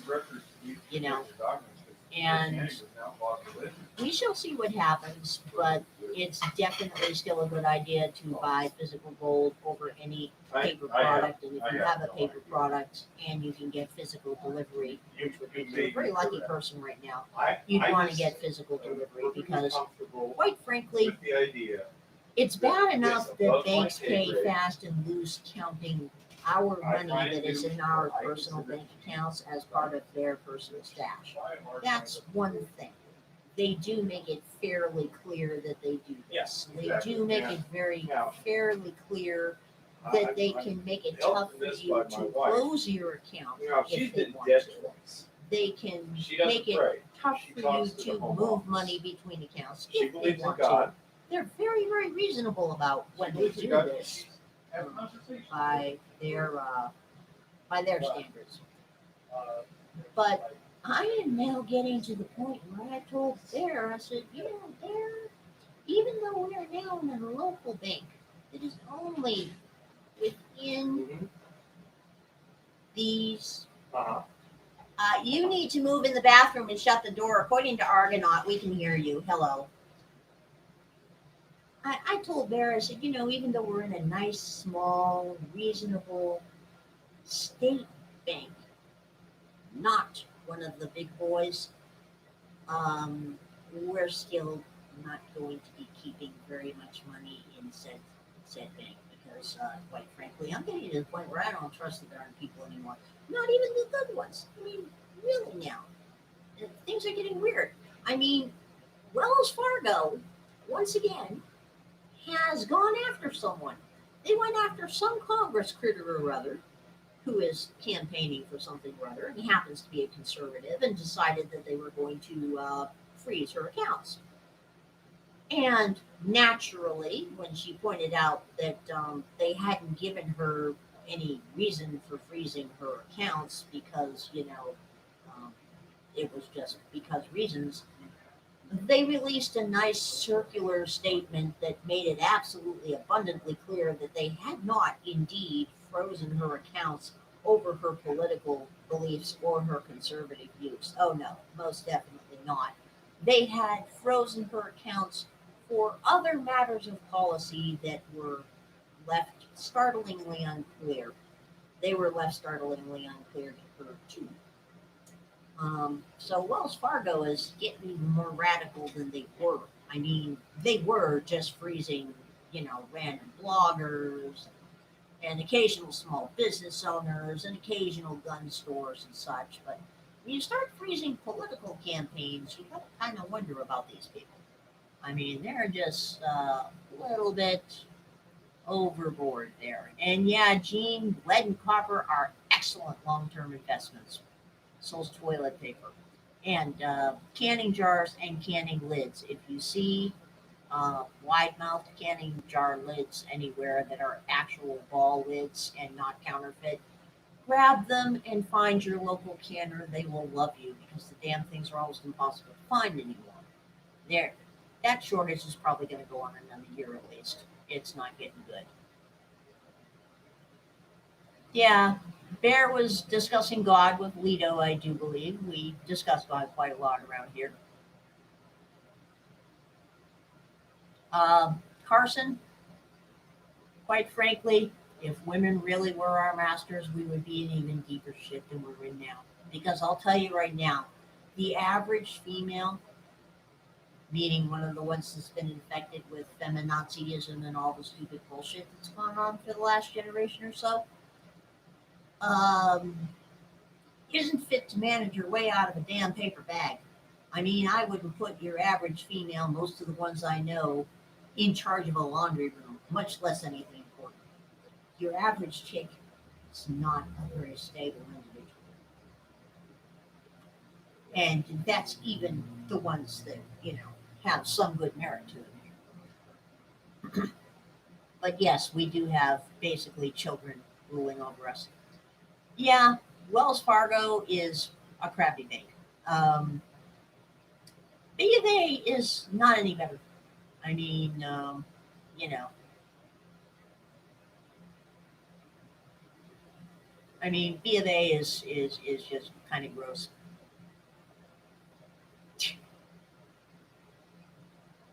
Yeah, Chris, that is true. To be fair, I mean, the last two generations of males, no offense on the male gender, but the last two generations of males have kind of come up a little bit on the subpar side because they were raised by psychotic feminazis, I'm pretty sure, and the school system. That would be Lady Heels Up, Bob, uh, the consort to Lord Malarkey. Hiya, Terry. But yeah, so the Great Reset is moving forward, and it's actually getting some attention, which is rather surprising since usually they keep the less salubrious stuff below the radar. But the tactic now seems to be announcing it as a fait accompli, and well, this is a good thing. So of course it's going to happen because COVID. Um, because COVID is turning out to be the catch-all excuse for the next decade or so, I'm pretty sure. Though it would be nice if we actually found out the full story. Some of us knew from day one what most of the story was, but nobody ever listens to anyone who wears a tinfoil hat, even though lately we've been right more often than not. Hiya, Terry. Yeah. Well, Bob, I think we may see differently on the Israeli situation and on you know what constitutes effective leadership for Israel because Thanks a lot. I'm not thinking much of this Take current coalition that's gone and got themselves together all over the place. That coalition's looking a little bizarre. But anyway, I just thought you would find that article very interesting. Bear is going to go downstairs and get this really cool rock to show you because while he was playing with big rocks and medium-sized rocks and building the collar or portal or lagging or whatever the heck he was building, one of those male things going on over there. Um, he discovered, of course, that the pack rat rock looked a lot different on surface than it does underground. And I found this really, really cool, cool rock that he's going to go get. I mean, wait until you guys see this rock. This rock looks like I envisioned a moon rock looking. I mean, we're talking gray, vesicular, looks like it should weigh about 2 ounces, but it's actually really, really heavy. It is just the coolest rock. And I'm going to be looking for more of them because I don't know what the heck it is yet, but I like it. And yes, Klaus did say you will own nothing and you will be happy. That's the whole thing that they've got going on there. Now, I will say, one thing I found interesting about that, though I can definitely see the downside, is right now, if I want, say, a jackhammer for a day, I can put down a little deposit. I can rent a jackhammer for $25 at Home Depot. You know, I have a selection of 2 or 3. I take it out, I use it, I bring it back, and I get my deposit back, and it's cost me $25. I would love to have that option available for top quality cookware. Okay, I mean, like if I want to try the world's finest knives to decide if I want to buy one, I would love to be able to rent a really high quality set of cookware, a really high quality set of dishes that would just poof to my door, delivered by an Amazon drone or whatever, so I could make a nice dinner, serve my guests on glorious Limoges china or some such nonsense if I felt like it, and then package it all up carefully, and poof, the drone shows up, takes it, and it goes away again. That would be kind of cool. It really would. Of course, it wouldn't work because we all know that when people rent stuff, they treat it like absolute crap. But it would be so cool. Yeah, Argonaut, our time is pretty much past, which kind of sucks in some ways.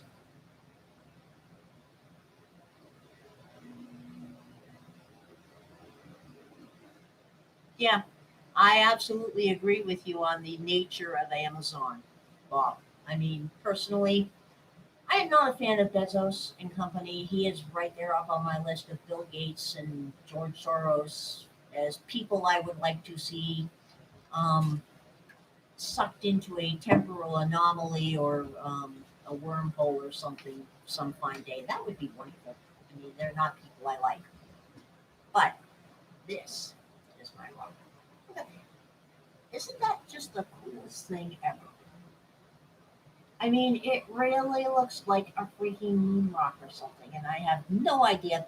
It is my belief that this is probably the final evolved form of the pack rat ore that Bear found more or less eroded examples of when we were up there and that we have looked at before. But this is my rock. No, this is the camera that's working. Yeah, and I've got it right in the center of the screen right there. Yeah. And it looks like it should weigh next to nothing. And it actually is very, very heavy. It is very vesicular. It seems to suck up water, though I haven't tested it under a faucet yet. I was just looking at it in the rain. And yes, it is, according to Bear, vesicular basalt, No, or vesicular something or other. it's not basalt, I don't think. There's no basalt anywhere near there. I will say it has some areas that are extremely spongy, soaking up the water, and other areas are not. And yes, it is. If you turn it around there, there's one part of the vesicular area that just sucked the rock right up. It went dry almost immediately. It is very soft gray color. It is very hard rock, and it's very unusually heavy. But it's really pretty. I like. See how that side is just damp now? Yeah. Just suck the water right into it. And that is what our really serious ore in pack rat does. Is some of the pack rat ore does not suck up rock. It looks the same, but it doesn't feel the Suck same. up It doesn't water. have the right vibe, and it doesn't suck up water the same. Other pack rat ore sucks up water like a sponge. Now this is the high grade. I just brought it out of the water. See how it's already starting to lose its sheen? This was the stuff 15 Chris says, feet how down. about an acid test? Do we have acid up here? No, not up here. We don't have acid up here, Chris. Bear has failed me. On the other hand, this was the stuff 5 feet above, same structure. Probably, Lito. And it's still shiny. Well, like I said, the only rock that I'm interested in there is the sponge, the kind that sucked up the water. Those other two, show them now how dry those two are.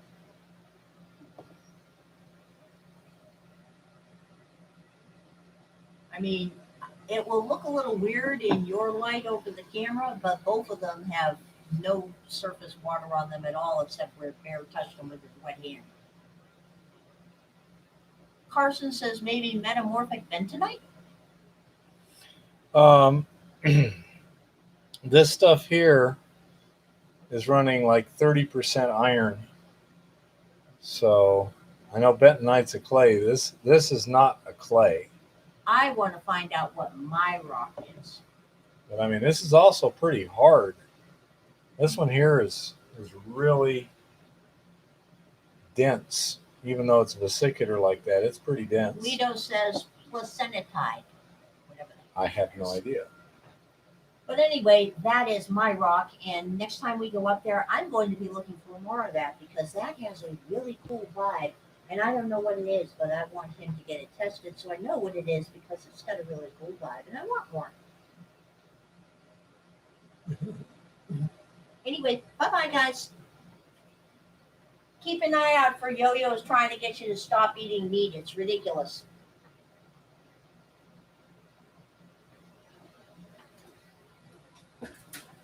Okay, let's see. Little one, you left your vape over here, and this needs to go by the sink where it can't make a mess. Okay. You right there. Okay. Yeah, I don't have a real way of doing that fairly easy at this point, Bob. Density test. But I don't know where that vesicular rock came from, but it looks consistent with some of the more vesicular parts of Packard at Penthouse. This one, on the other hand, I know exactly where that came from. I think mine is the final evolved form of pack rat Penthouse. I think it's the eroded form. Yeah. I think when it's on surface, then stuff gets eroded out of it, weathered out. This, I just don't think is that rock at all. It's the same structure, but different rock. I think that's more like mudstone there. And Chris says, thanks for the report. Argonaut says, thanks. And anyhow, so that's about where we're at. I'm not sure exactly what Jim was doing this week or weekend, so I can't barite something. Might be barite's pretty heavy. Lito says diamond hands. Yep, absolutely. Diamond hands, people. Buy GameStop. But so I'm not sure what's going on there. Do we have any questions from anybody this week? Only 18. Okay. Oh, and Carson, somebody commented, Jason De Luisa commented today on how much better the videos are. Thank you very much.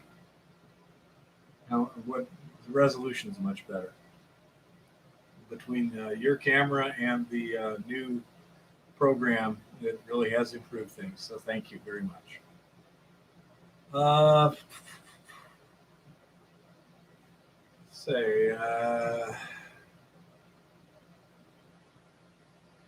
Can't think of much else. I got to go back out there, get more samples. That was cut short.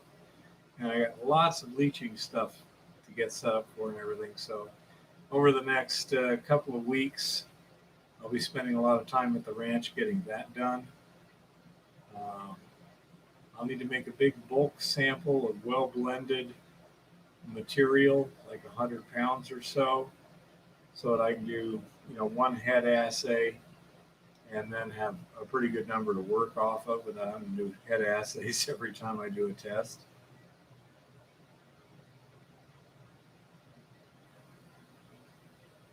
What are you thinking for rough crushing at scale?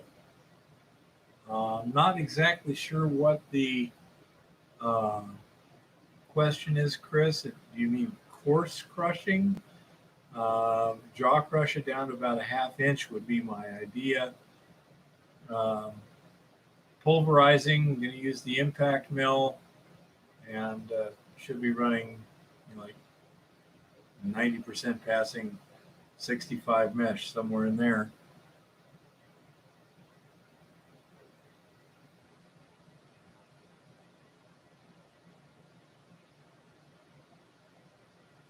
Thought about pack rack nest. The urine makes a rock as it dries. I think it takes centuries to build up. Yeah, it would. There may be something underneath those pack rat middens there, but thank Mr. Virtue. Thank you.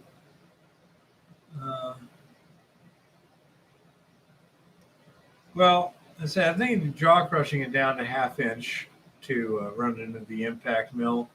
Run of mine is whatever comes out, probably in the neighborhood of 6 inch minus. Production scale right now, the next step is going to be probably bucket leaching. Well, I'm going to have bottle rolls for testing first, but then to actually do leaching, I'll probably use bucket scale leaching to start with. And then the next stage up will probably be somewhere in the neighborhood of 500 to 1,000 pound batches. Due to logistics, since we're not going to be able to do it on site due to permitting and such, we'll have to haul it off. So I'd say somewhere around 500 pound batches would make sense, 500 to 1,000 pound batches. I'll have to see what kind of like conical bottom tanks and things like that there are out there.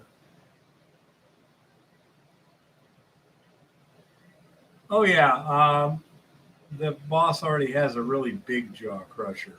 It's like a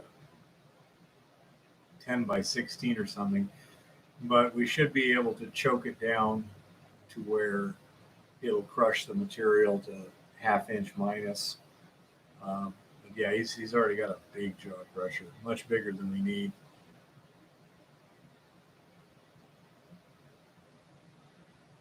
Yeah, it'll be interesting to see how it works. That's confidence. We'll write it. Okay.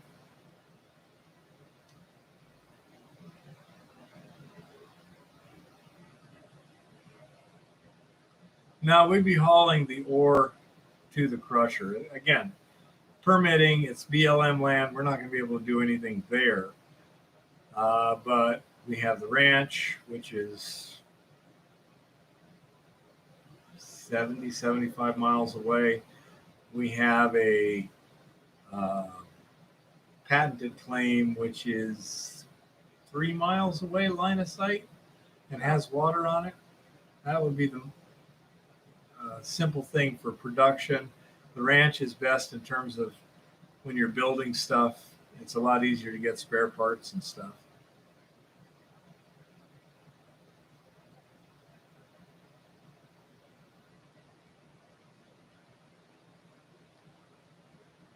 So, anyhow, that's kind of what we're looking at.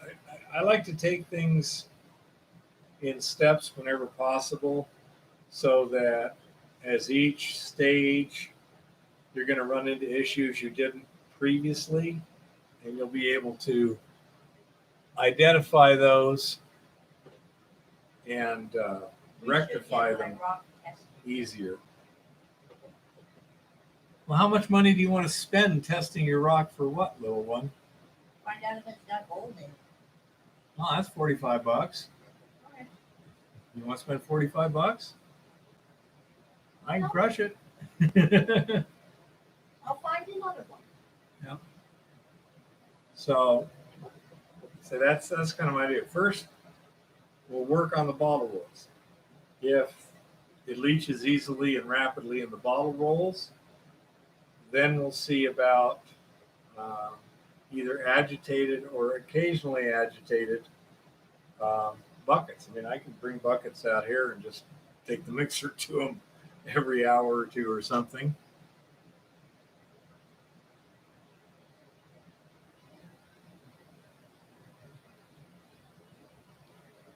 I don't think we'll have anything that big this year, Chris. First of all, producing 2 tons. We got to get that. I mean, depending on how hard the rock is, how much waste you have to move. In the middle decline, you should have minimal waste, relatively easy rock to move. That you could maybe produce 2 tons of ore a day. Then you got to haul it somewhere. And the patented claim does not have security and this and that. So what are you going to do? Leave all your equipment sitting there all the time with no guardian, or do you need to have someone else switching off? It gets pretty complicated. I would say that's probably going to be next year, because for a variety of reasons, you could put 1.5 tons on a trailer and haul it to the ranch and be there in, with dirt roads and this and that, 2 hours, and spend all the time you want, sleep at home. Don't have to worry about stuff. So, yeah, if you had 500 pounds, yeah, that's what I'm saying. That would be feasible. The trailer, the road, it's not too bad. Couldn't have a lowboy type trailer. It'd have to be sitting more like a normal little flatbed height. You need brakes on it for that much weight. I have a brake controller in the truck, and 8,000 pounds of truck, so that's not a problem.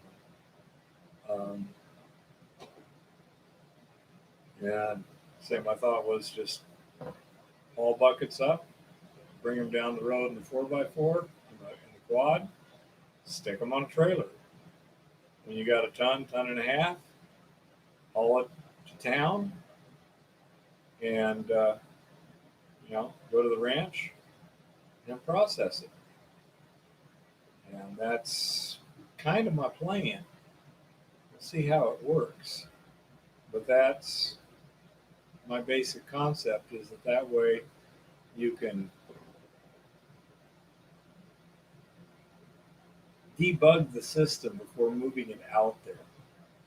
Once you've got a system and there's enough ore blocked out, so you know you're going to keep busy for a while, then you might want to have somebody else out there so we can swap out. And so we have some other personal things we have to deal with this summer, get them kind of lined out and go from there.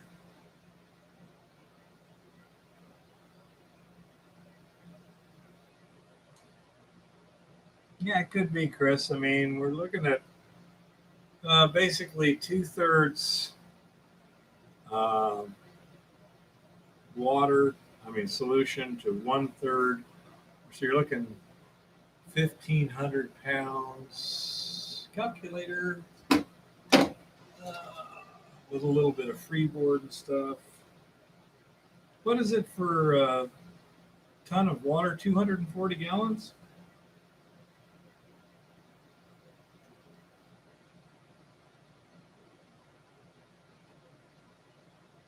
So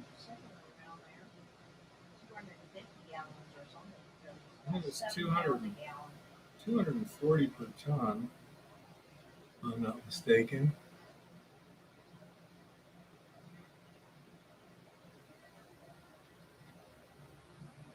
It's not the leach. The ore has to be moved somewhere. Okay, cannot be done on site, not without permits. Permits ain't going to happen. Therefore, you have to move the ore. You can move it to a remote location with no security, no backup, hard to get to, hard to set up, hard to haul off, or you can haul it someplace, a little longer haul. None of those problems exist. So yeah. Do I have a Class A license? I don't, and I don't think it does for that. But say 240, if I'm not mistaken, that's a ton of water. Could you look that up, little one? Gallons in a ton of water? Yep, it is up right now.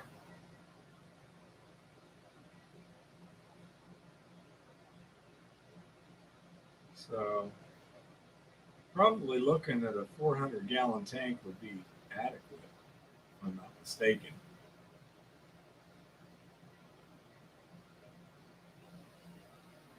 $224 imperial gallons 224 imperial gallons. Okay, so is the volume occupied by a mass of water of one long ton.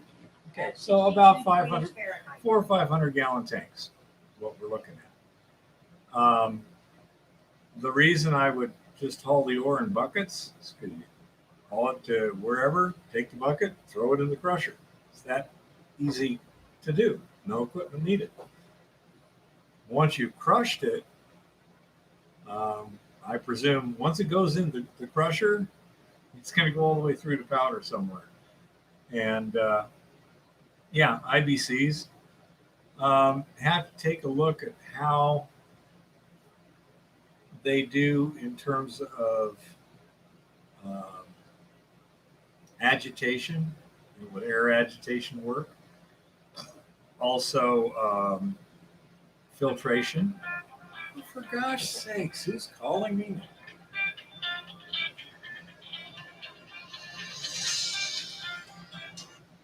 Hey, Coulter, I'm doing my live stream. What's up? Okie dokie. See you in a minute. Bye-bye. Jet pump might work all right. And I say the thing is, you can't hauling the crushers back and forth would be a pain in the ass. Hauling the ore to the crusher and everything would be good. Then, next year you might have a couple of people that can swap duties or something and would work. Yeah, there you are, Coulter. But that's, kind of what I'm looking at.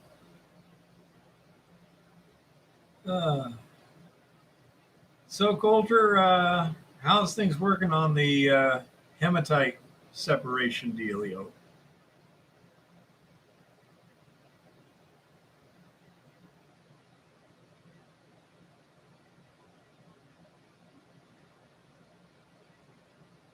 And one thing we did too, Chris, we had a big tank and we just had a pipe come up through the bottom, 4 things with right angle, with elbows, nozzles, and it would stir like 2,000 gallons of slurry and keep it stirred up.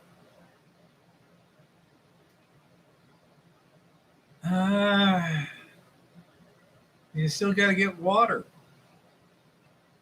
I'm thinking it'd be simpler just to haul the buckets. You just load them, scoot, and everything else just sits wherever it does. Again, with a 2-hour transit time, it's not too bad. I mean, if it's going to take you, let's say, 2 days to mine it, 2 days to process it, 2 hours of transit time.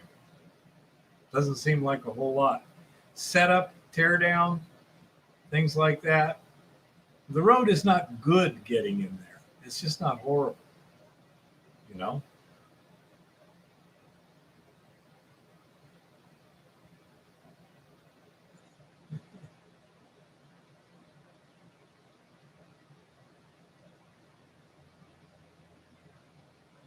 Yeah, I understand what you're saying, Chris, but you still got to take the buckets and pour them in the crusher. The only thing you're going to save is taking the buckets from the quad and setting them on the trailer. You still have to take them and pour them in the crusher. And say, I don't think you're going to save a lot of time there. We don't have an off-road forklift. We don't have a spare forklift. There is a forklift, but it's at the commercial facility. It's in use every day, and it runs on pavement. It's got the little skinny, hard rubber tires. In that case, instead of a 50-foot high line, you need a 300-foot high line. Yep. As I say, I can pencil out different options, but the terrain is such that, yeah, if I could get a bulldozer in there for a day, knock it out and sink a well, I could build a mill there, no problem. But that ain't happening.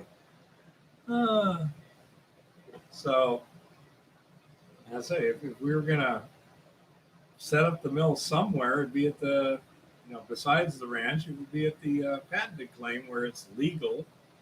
There's plenty of room. We can use a bulldozer if we want. And there's water already there. And it's a couple miles away. I have not driven the road directly between A and B. Never had a need to, but I believe it's doable. There are official roads there.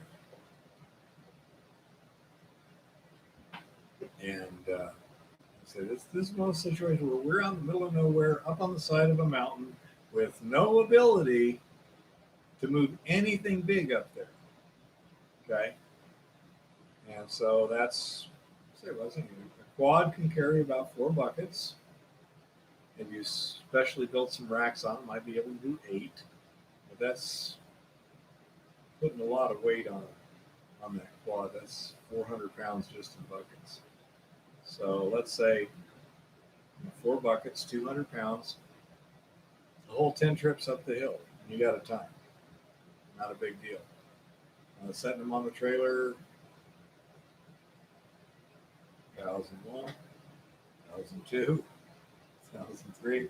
You're talking a minute or two. I really don't think moving the crusher is going to save you any time at all. but we could pencil it out.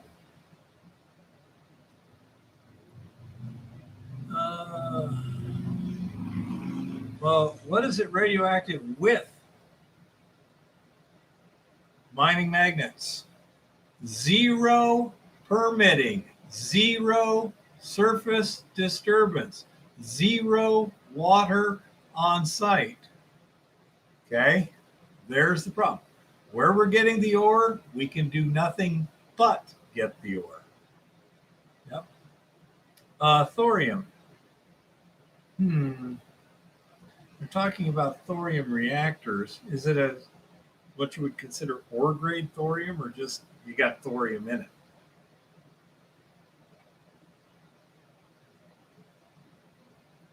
I think probably a high line would be a lot easier to build, and certainly a slide, anything where you got to start putting foundations, digging holes, making a path, anything like that. Ain't gonna happen. Not sure. My principal has a couple trailers and this and that. I've got my big beluga trailer that would do well as a basically a portable building on site. For example, if we were out at the patented claim, it's got a double bed and a little attic space up there. It's got shelves in it. It's got lots of storage space, etc. You can use it to store tools and this, that, and the other. And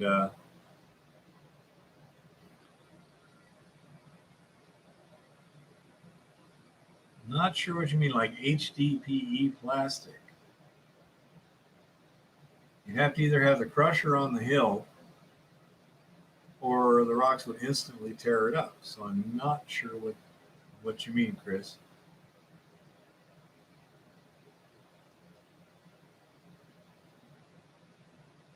Oh. That is a dry mine. That is a dry area. I've never seen any water out there except falling from the sky. Yep. The patented claim does have water in an old mine shaft there. It's right next to a wash area, bottom of a little canyon.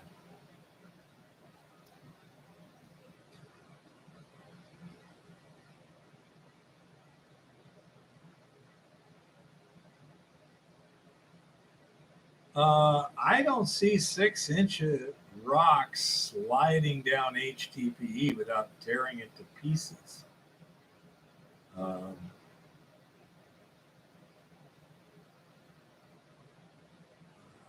just not sure. I mean, once I get it the initial 40 feet, I can put it on a vehicle.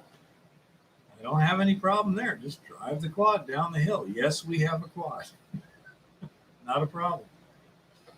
And in terms of production or sampling, you start out with sampling and kind of work your way up to production. Full-scale production would probably be on the order of 1 ton a day, would be my guess for this mine. In terms of just the resource there, doesn't really justify trying to build what it would take to process it any faster. Because of the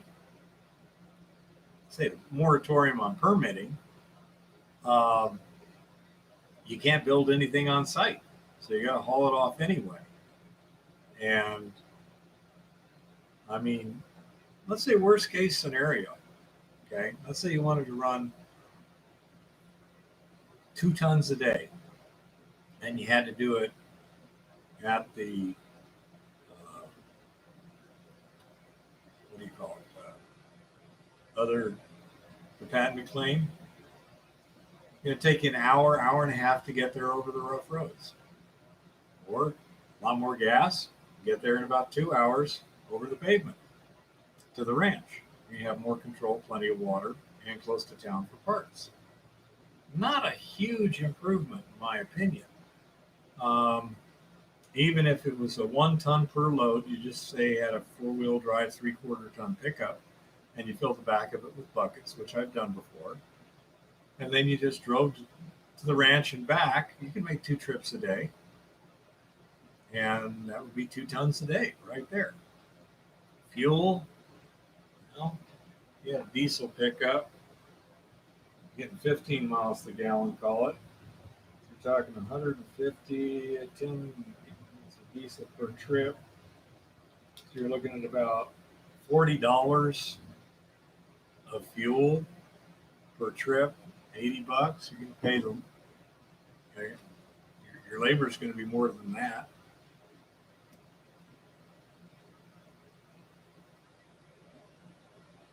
We're actually looking at more of a targeted ore grade cutoff of about 1 ounce per ton. It's not going to be super rich, so that 5-10 ounce per ton stuff. Now we haven't. The highest sample we've gotten so far was a little over 3 ounces per ton. That's the best sample we've got. We have a number at 1 ounce per ton or better, and that's kind of what we're looking at. We're trying to make money at 1 ounce per ton at $1,800 an ounce. And let's say we can recover 1 ounce. If you have 1 person mining day is 1 ton, and 1 person processing day is 1 ton. And let's say transportation, 1 person transportation day, 1 ton. So you now got 3 man days per ton of ore. You've got another $100 in fuel. Let's say $200 per person per day. Just kind of round it there. So you're looking at $600 there. So we're hauling it to the ranch, it'd be another $100 there, $700. And assuming we can process it for less than $200 a ton, we're looking at $900 a ton. And $1,800 a ton, that would make $900 profit theoretically. So that's, now that's an excellent question, mining. You're going to have to dispose of the material. If it's non-hazardous, there's places out at the ranch that could use fill. If it's hazardous, or you might have to take it back to the mine and use it for backfill. There's plenty of room. There's plenty of places that could be backfilled. That's not technically a problem. In terms of effort, yeah, now you're looking at least another man day, another $200 a ton. That's $1,100.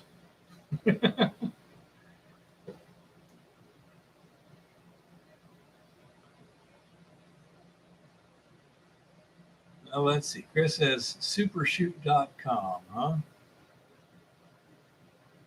Let's see. I don't know if I want to hit that link here. So let me call up another window so you can watch my face while I do this. Supershoot.com.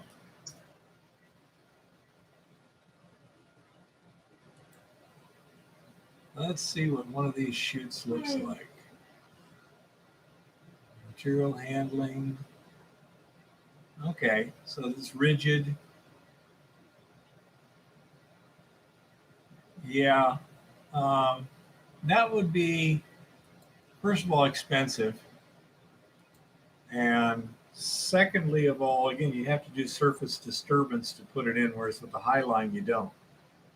You've got a pulley up at the head frame, which comes down at the end of the day, and a pulley at the back of the truck or whatever.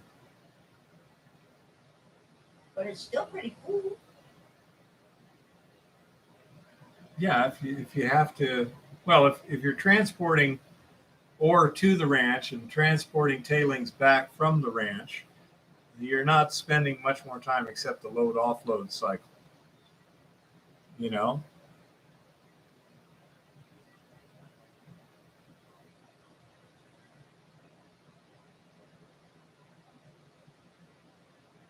used farming trailerable grain elevator 20 feet. 2-inch and small gravels. I've dealt with silos that we built for quicklime. That I'm not sure what diameter they were. They might have been 8-foot diameter. And that was running about a 1/2 inch. It was pneumatically transported. But of course, it's all a consistent size and something like that. Run of mine material is going to have everything from dust all the way up to whatever. Assuming you're using buckets, you probably don't want anything more than about 4 to 6 inches. And you probably break it underground so it was smaller than that, make it easier to handle. But so until you actually get something set up on site, and where you can run some roads, I think probably the buckets are about the best way. We'll see what happens here.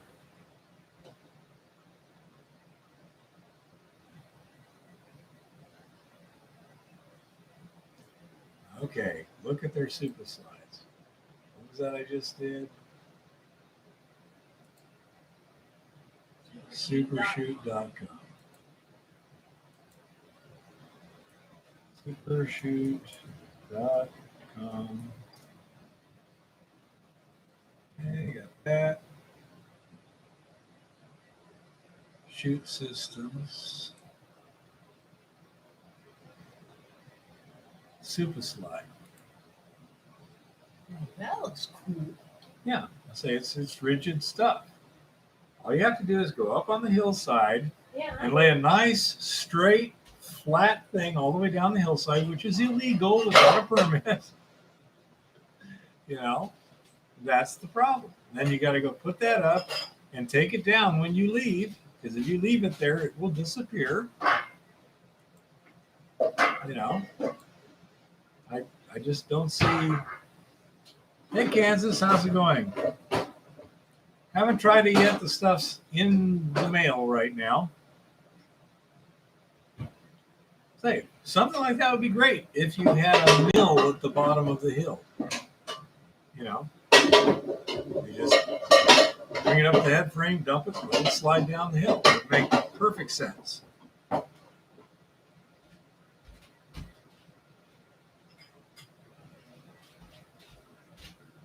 So what's the price on thorium mining?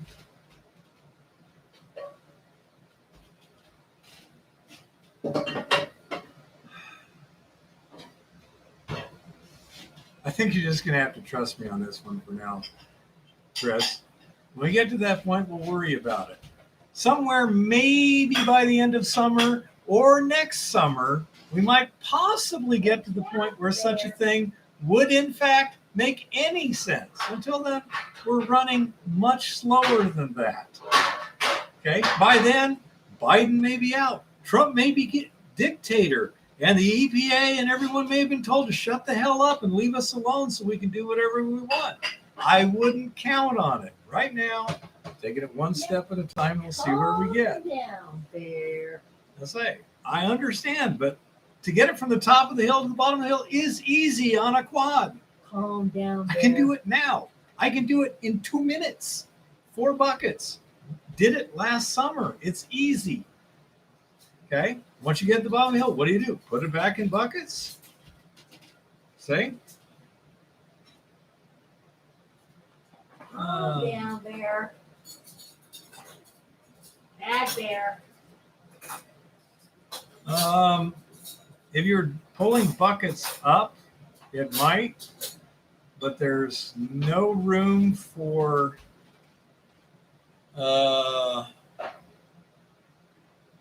a ladder and a chute next to each other. So one would have to be above, and I presume the chute would have to be below the ladder. Otherwise, you wouldn't be able to use it too well. I'll say the ladder itself is a rail, same at the same time. Got a ladder, got the rail, 0 extra parts.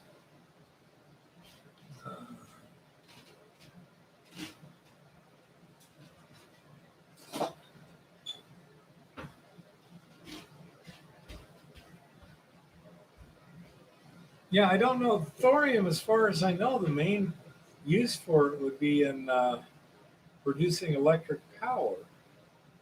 And there's plenty of thorium to do it, but nobody that I'm aware of right now is currently building thorium reactors, although I have heard they are working on small modular thorium reactors, which could cause a great increase in the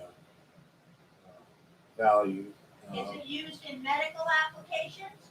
Not to my knowledge, little one. This is like uranium, okay?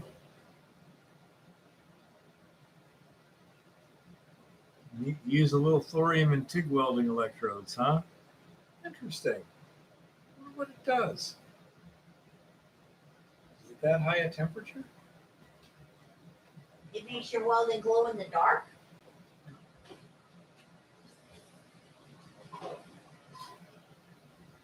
I don't think thorium's got enough radioactivity to do anything like that, mining.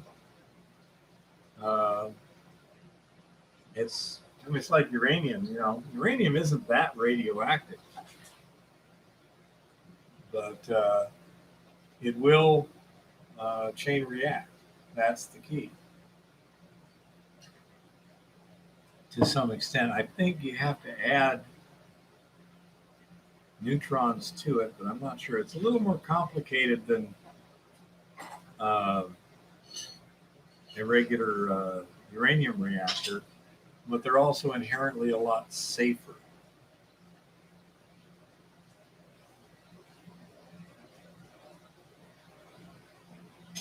Huh.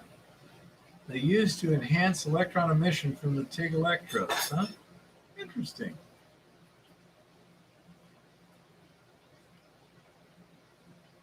Yeah, but I mean, uranium's not that radioactive. I used to work at a uranium mine. I saw the piles of yellow cake outside the mill. I mean, loaders doing stockpiles of yellow cake. It ain't that radioactive. Yeah. Not the kind of, that's why these people, like depleted uranium projectiles, they're going to kill everybody. It's like, apparently not.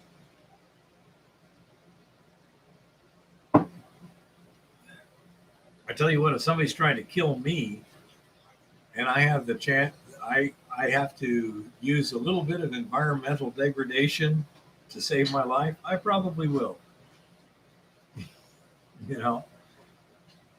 Yeah, I mean, the big danger in the uranium mining is the radon gas. That's because it gets into your lungs. Because it wasn't the uranium itself, it was the radon. And yeah, we had to use a lot of ventilation. We had no problem at all using diesel equipment down there, because there was a lot of air flushing through that mine. Somewhere in the neighborhood of 100,000 cubic feet per minute.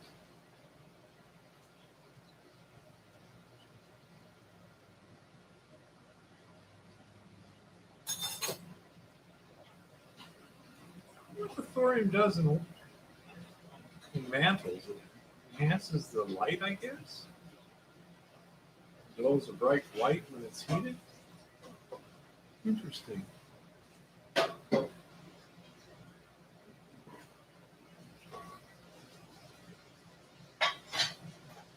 Thorium sands, huh? No, there's titanium sands in areas.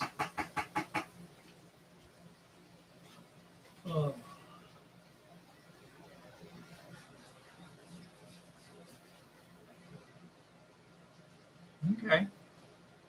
Makes a bright white light, huh? Sweet. I mean, there's always some little trick to everything. Nothing's ever as simple as it looks. Especially when an expert's doing it. Oh, he's doing a double backflip with a half twist. Well, that looked easy. Yeah. I will do the 1.5 with the 3/4 twist and the broken collarbone on impact.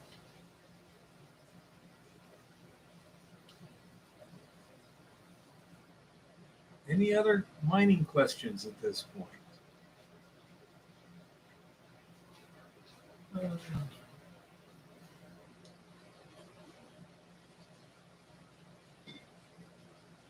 Yeah, it's hard for me to keep it going as long as me and Jim.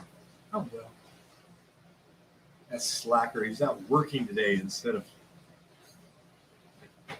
live streaming. No, but I think it'll be real interesting to work through this leaching process.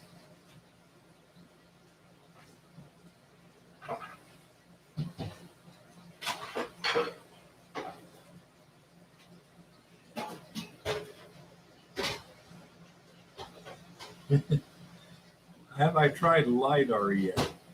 For what, mining?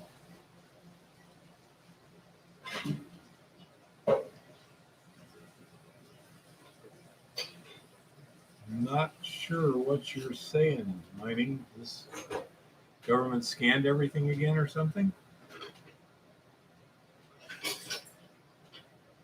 No, we'll not be going to Denver in September, I'm sure. We'll still be working hard on stuff here. Ooh.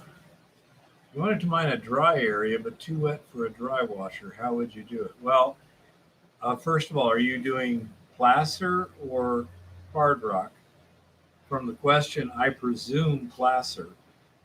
One thing you could do is you could just basically lay the soil out and let it dry. If it's that dry, you can probably dry it out and then dry wash it.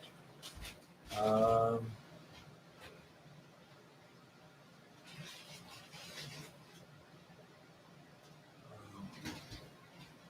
don't know if there's any good dry washing for damp material.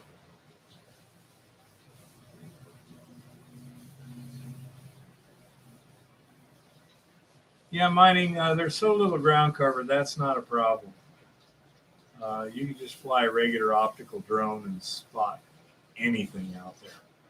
I can usually sit there and spot, stuff just on the next hillside easily. It's not a problem. So if you take a look at that stuff from Montana B, that's pretty typical of what we're dealing with out here. It's not usually a problem.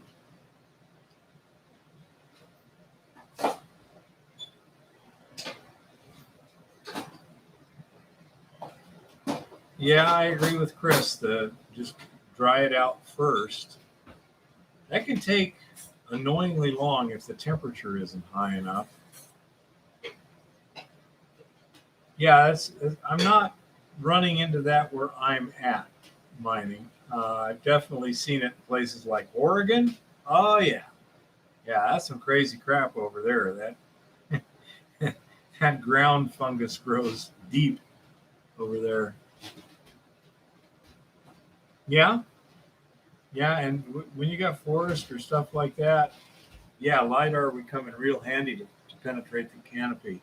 Another thing that might work well if you're looking for underground workings is infrared at, say, before dawn, at night in the wintertime. You should see the plume of rising heat from the underground workings because they're going to be warmer than the surrounding air. In the desert in the summer or something like that, you might be able to pick out the cold spots, but I think it'd be easier to pick out the warm spots on cooler days with very little wind.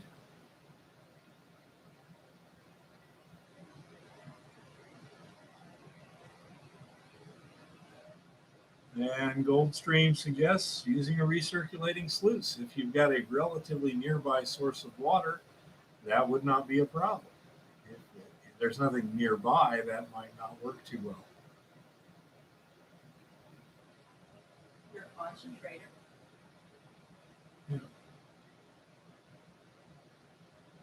Yeah, pH of a stream might tell you. Of course, it might not be that definitive if there's lots of natural sulfide ore bodies in the area. they might be leaching out of them instead of a mine.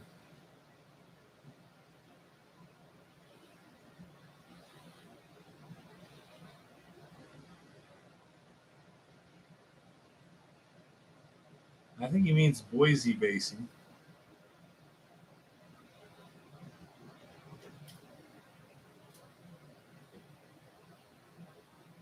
Yeah, I always thought in Arizona with the low ground cover and stuff that the thermal, FLIR would work pretty darn good.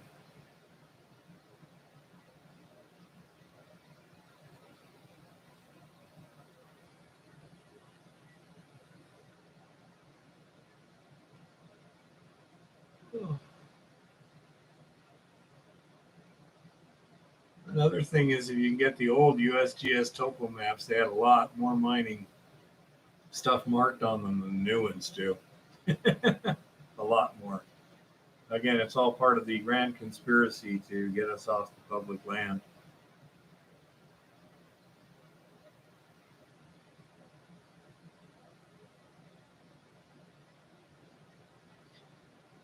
Yeah, Chris, but who runs the high-res LiDAR? Are they mapping the whole country? Do you have to rent one?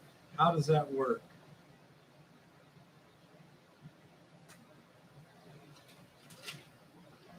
And Argonaut, I'm not sure what they have to do to get the lithium out of the lithium ores. I know a lot of it, they're doing it out of brines. And get lithium out of rock, I'm not sure. I'm sure it would depend on what rock, too. Drone based? How much does that cost, Chris? I presume that's something where you'd have to say, look, I want a map of this area here, and then they go up and do that. And they can probably do it from a drone now, mining. Be a lot cheaper. Another thing about a drone is it can maintain a search pattern better than a helicopter could.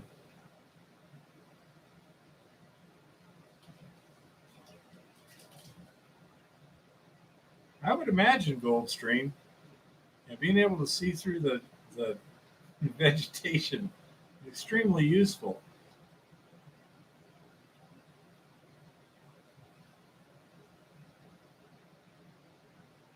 My brother and I were trying to find a mine in Northern California one time on the coast there. It was just insane.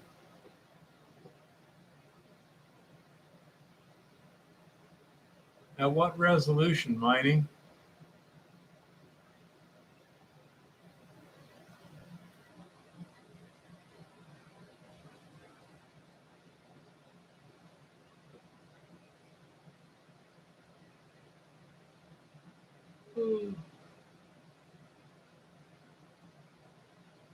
What time do we have to take off in the morning, little one? I have to be there at 8:45.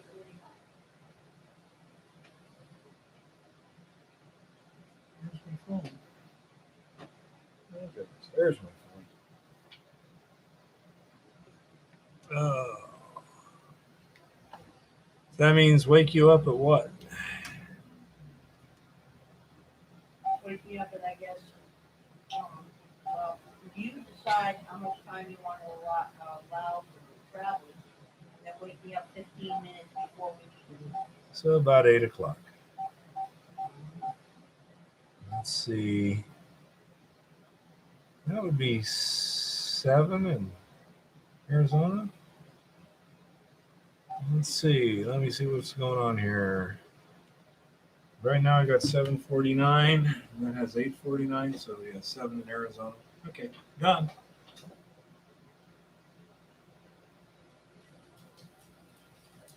Less than $5,000 for a reasonable setup.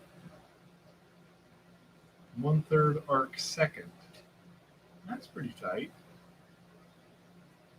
Yeah.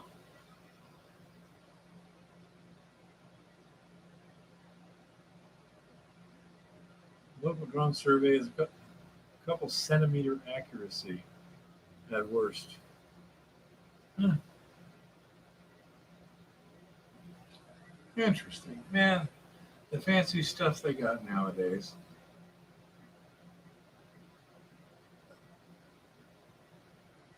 Yeah, Chris, we're gonna spend a little more time up on the hill trying to kind of follow the pack rat zone across the hill. Unfortunately, right now it goes directly under a big pile of lumber, so we'll have to try and pick it up on the other side of that and see where it goes. But I didn't notice any real change in vegetation along it. There are some structures there where you can really see the lichens are preferring, but those are the quartzite sandstones.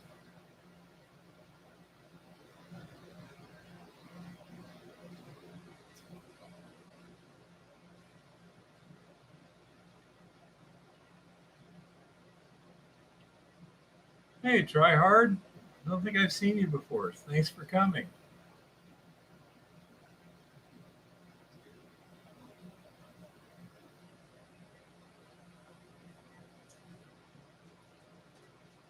Well, the GPS must be pretty precise too. Do you use a reference antenna for that or what? Because the drone has to know where it is. Oh, good Lord. Yeah, I heard, what is it? New South Wales has 3 cases of COVID and they're locking down. Wow. What time is it there in Australia right now? In the morning, I would guess. 16 hours ahead of us. GRSS. What does that stand for, Try Hard? I'm not sure. Ask him date and local time. Tuesday, 12:51 p.m. Yeah, so he's 16 hours ahead of us. Yeah, about He's 16 in the same hours. time zone as Maria. Yeah, I told you it was 16. it's getting pretty insane. Try hard. I don't know if you heard it, but the CDC came out about a week ago with their latest vaccine adverse events reporting system report. And according to the CDC, over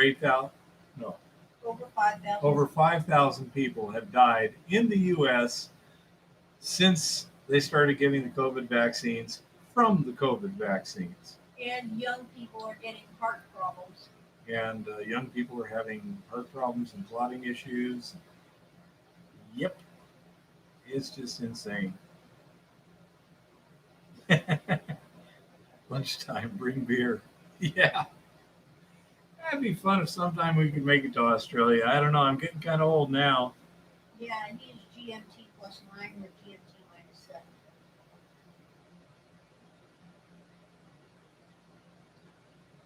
Well, Sue, I think the CDC is just part of the government. The whole government itself has been corrupt for a while, and it's gotten more corrupt over time.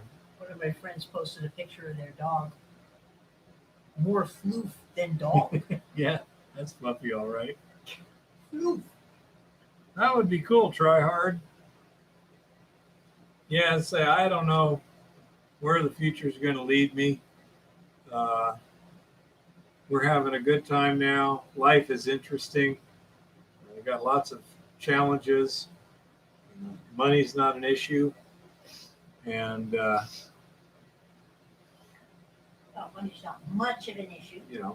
well, not much of an issue. Yeah, I mean, we're not going to buy that this paycheck sort of thing. Yeah, it's not hurting. We're not worried about how we're going to pay this or that or the other. Surprised FEMA hasn't taken over the government. Wait till just before the next election if it doesn't look like it's going to go their way. They want to nationalize the police.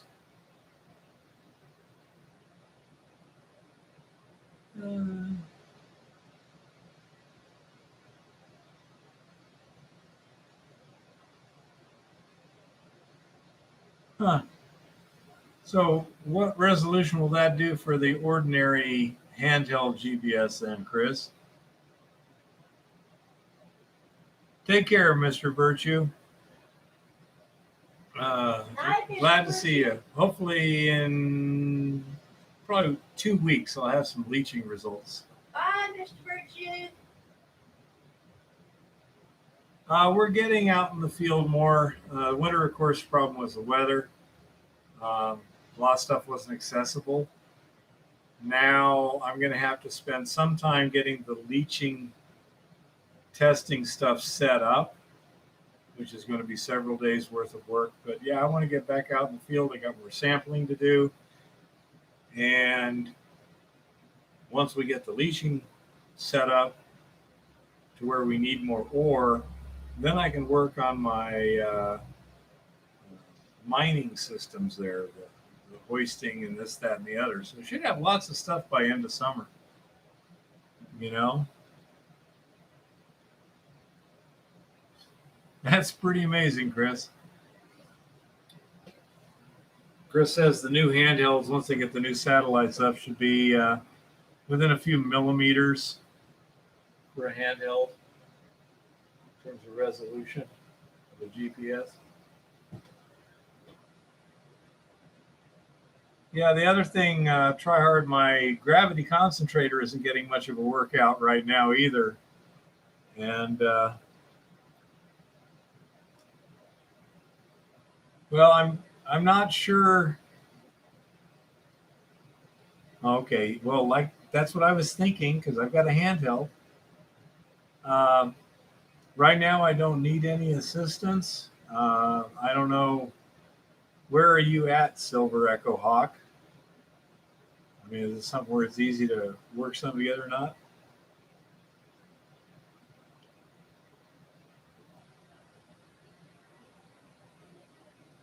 So right now I'm working for some. Oh, mine, you definitely could. It's fairly simple.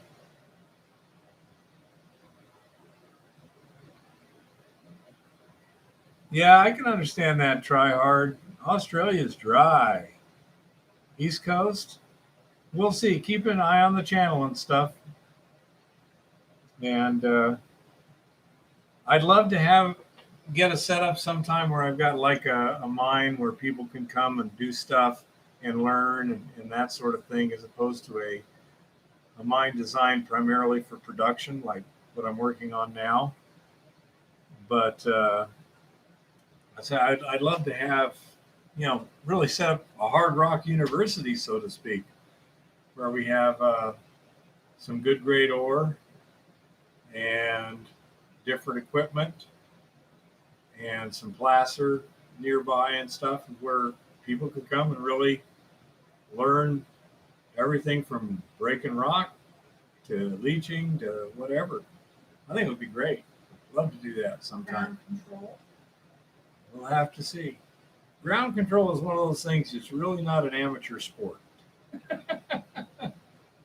That you really, if you're in a situation where you got decent natural ground control, not a problem. But if you're needing to know ground control, yeah, that's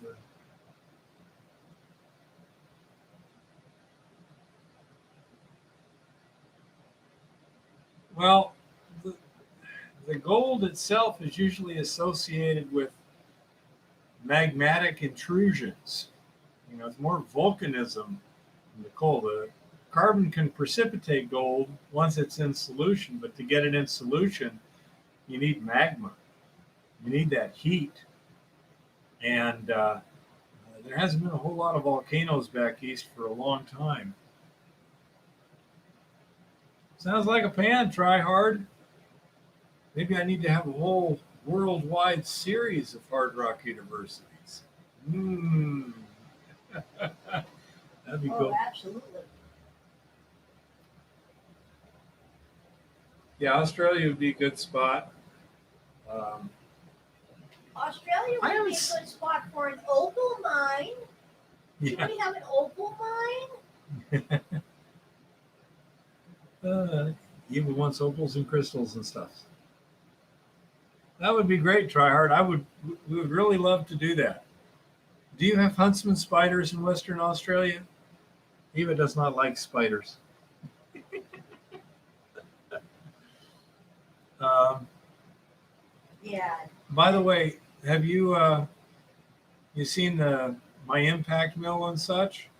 I now have the plans available for that. I sent some to oh gosh, Rick Jobling. Yeah, yeah. Let me know when you get those, Rick.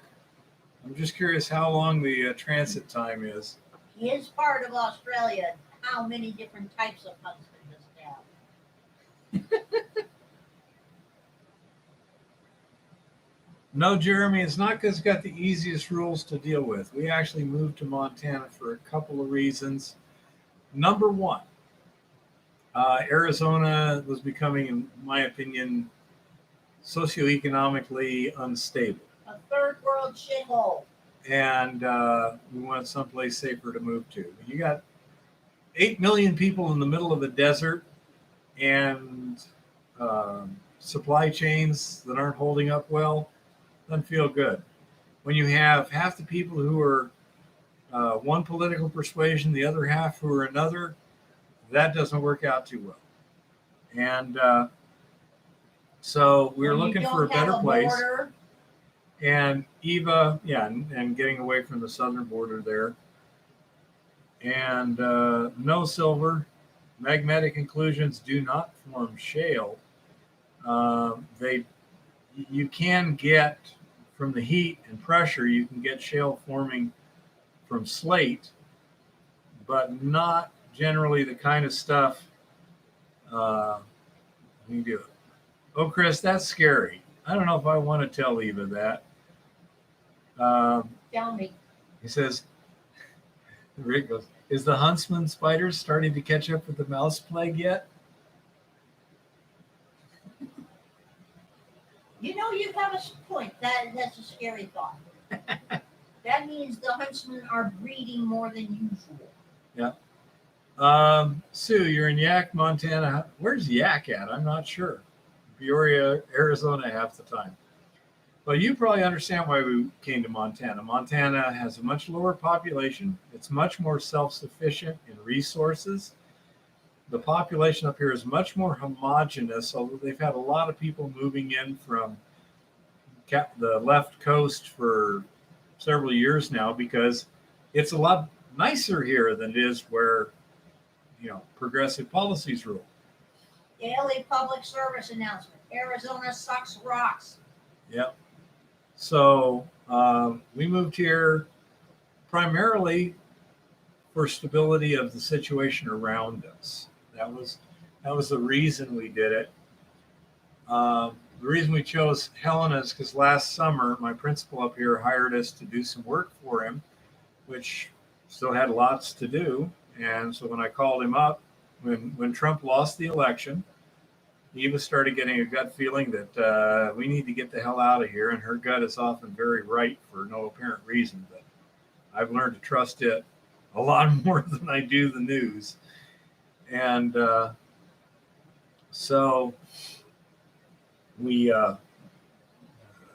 checked with my principal. He said, yeah, come on up here. And so we have a comfortable place to stay. We got interesting work to do. We got nice people to deal with. And so that works good for us.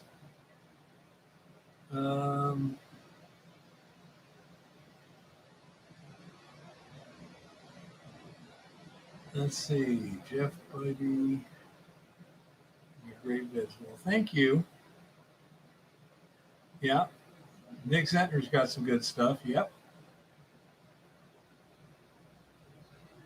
Borrow extra brown snakes from New South Wales. We have enough browns and tigers here in Victoria. Yep. All I worry about is huntsman spiders. I love snakes. Snakes are cool. I understand, Silver. We're not anywhere near that yet. But I say just keep watching and kind of keep in touch. Yak is the farthest northwest town, very close to Idaho and Kazakhstan. I'm right on the Yak River. Cool. Ooh, I want to go there. Eva wants to visit. Are there crystals?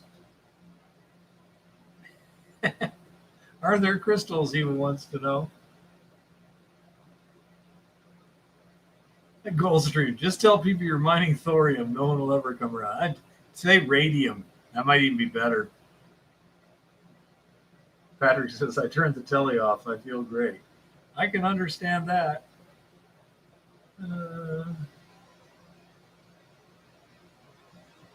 Send them to Cali.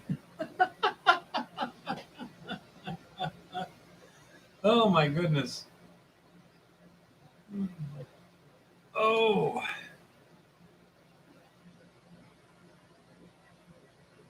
Little one, could you get me some more water, please?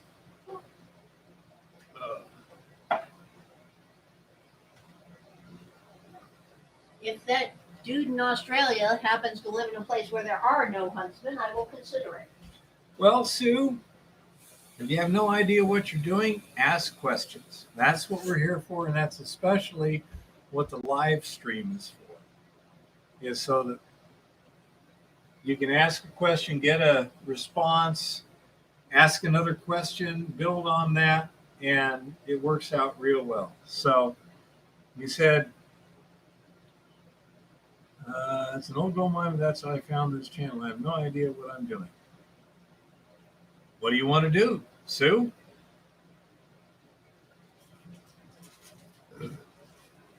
Not uranium around here that I can think of.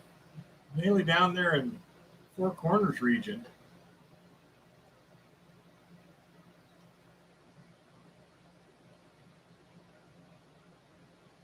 Well, Sue, first of all, you're in Montana. That's a good start. Placer will be easier than Hard Rock to start with. And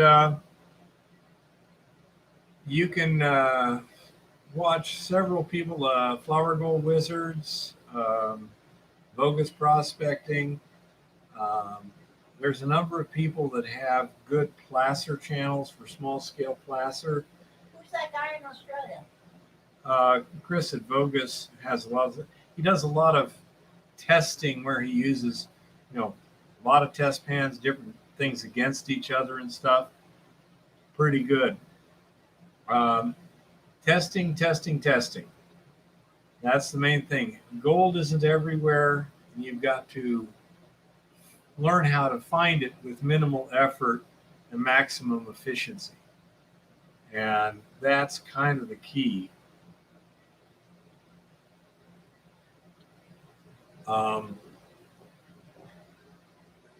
In terms of panning techniques, honestly, panning's not that hard. Okay. The reveals can be a little tricky, depending on the size of the gold and whether it's really flaky or not. But there's some pretty good videos on that. Dan Hurd has a good one on panning. If you've never done any panning before, I suggest doing it. Just take some number 8 bird shot, smash it up a little bit, and throw it in some gravel and practice on that.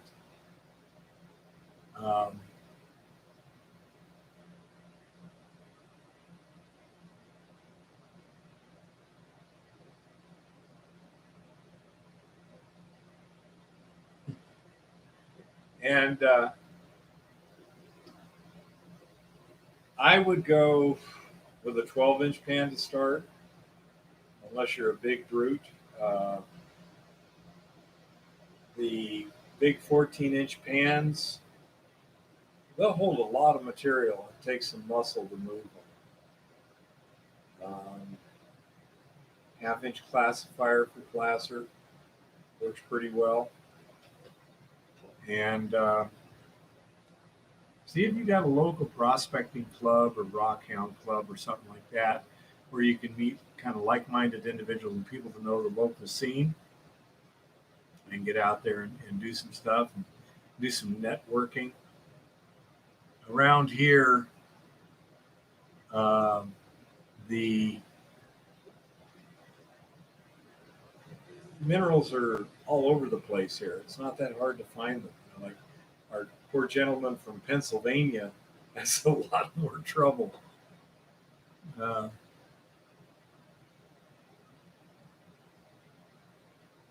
Yeah, she had a pretty good one today, Glenn. And I put up a video today on what we did last week, and we're getting set up to do some leaching tests with a non-toxic leach that's being shipped in right now. So maybe by next live stream we'll have something.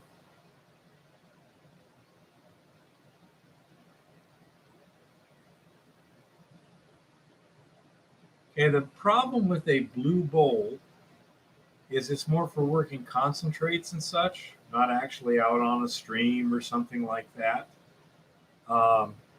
Throughput's pretty slow, and you have to classify it pretty well. You have to run it through like a 30 mesh screen to get it to work well. And so that just a regular gold pan. I get the StanSport ones at Sportsman's Warehouse for what I do, but microfine gold's kind of a specialty. I've got videos on how to pan it, but it doesn't work exactly the same as regular placer gold. Specifically in the reveal, it won't show the placer gold. It'll show the microfine gold, real small stuff. But strangely enough, the big stuff slides away and disappears on you. It's hilarious.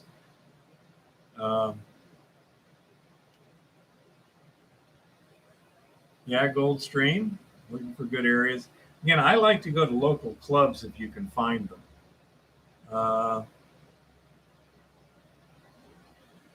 And that way you get kind of the local knowledge, and people, can tell you, for example, where it's easy to find gold. You may not find a lot, but you're going to find some here. That sort of thing. Or, over there it's big nuggets, but you don't hit them all the time. That sort of thing. That kind of local knowledge comes in very, very handy. But your basic tools are a pan, classifier, and digging tool.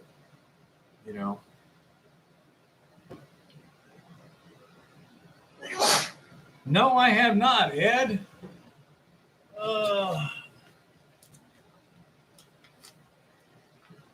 Not much instructions. Say, I wouldn't know how to use it. I'm not sure what it's supposed to. I think it's for batteries, right? For lead acid batteries. But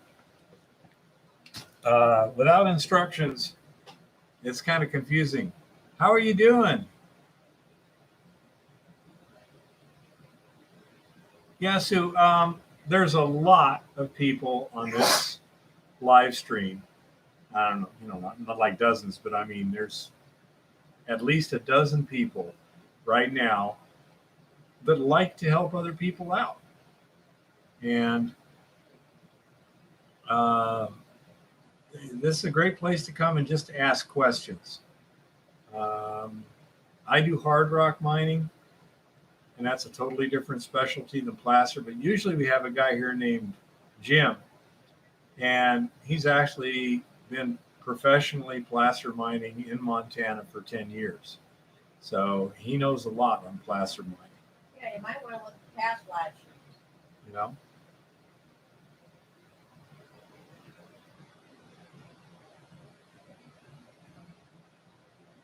Yeah, Goldstream's right, Sue. Look on Facebook, local miners. There's groups everywhere.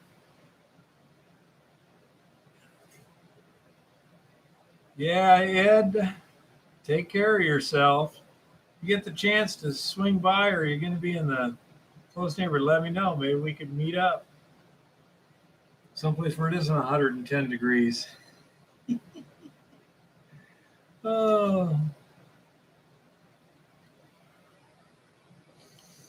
Okay, so the Desert Fox, that's one of those spiral wheel type concentrators, correct?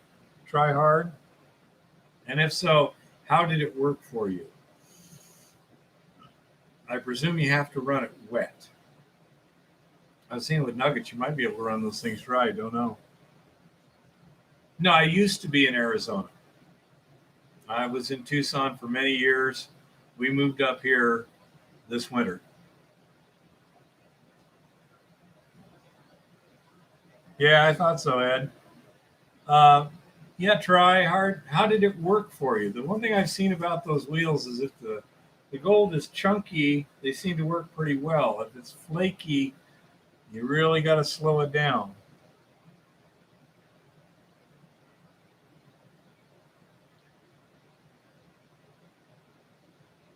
I'm thinking, Jim, you have to ask Jim, but he used to use the spirals with so success. Then he got an RP4 table from Global Mining, and he said it worked a whole lot better for him. Now he's got professional level amounts of cons too. He's not a prospector level. He was actually, running a wash plant.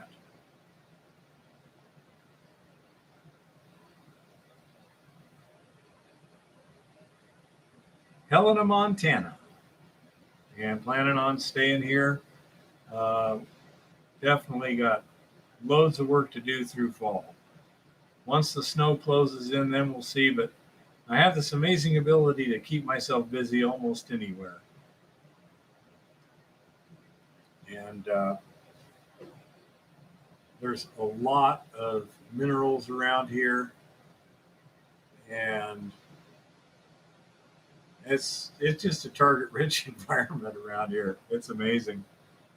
But right now, the government has put an unofficial moratorium on new permits, which is going to slow things down for a while. We'll see how long that lasts. I expect it won't. I don't think the whole program is sustainable. So it'll change one way or another in the not too distant future, next couple of years. Well, my personal view on gold and silver prices is they're going to go up, and they might go up substantially, like 2 or 3 times in the next year or two. 3 reasons for that now. Number one, inflation. It always tends to be good for the price of the precious metals. Number 2, the apparent amount of gold that exists as physical gold has apparently been sold several times over. And people hold certificates that say this is good for so much gold, but if everyone tried to cash in those certificates at once, they have a real hard time covering. And when you get something like that happening, it'll drive the price through the ceiling. It also is my belief that the government has been suppressing the price of gold and silver for a decade or so. They have been for over 2 decades. And as such, Facts. you can fight the market, but in the long run, you can't beat the market. And once the market corrects, I think it's going to whipsaw pretty violently to the upside. Don't know how long, how much, and how stable it'll be before it kind of, the pendulum goes like this. And you do this, and then you let it go, and it still goes over there, and then do all kinds of crazy things.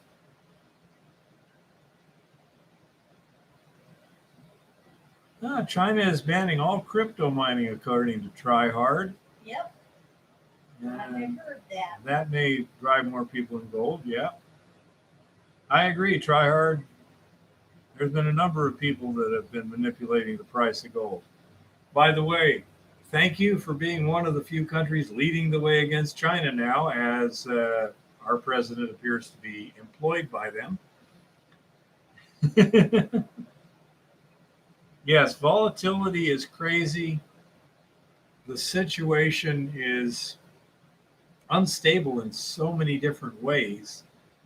It makes it unpredictable. It's chaotic in a mathematical sense. When in doubt, buy toilet paper. And Eva always believes in having plenty of toilet paper. Have you noticed we have never touched the toilet paper we brought with us? Every time we run low, I get new, and the stuff in the beluga just stays there.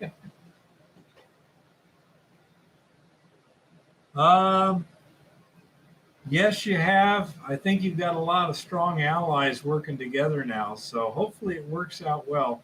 Remember this, Tryhard, the Chinese cannot survive without trade. And I don't know if they realize the vulnerability. There's an old saying, I think I can live without them better than they can live without me. I think that's the situation the Chinese have found themselves on the wrong side of. I know that you guys have done a pretty good job of turning their annoyance into your benefit and their deprivation. Thank you. Appreciate it. Iron ore prices took a dump in China again, too.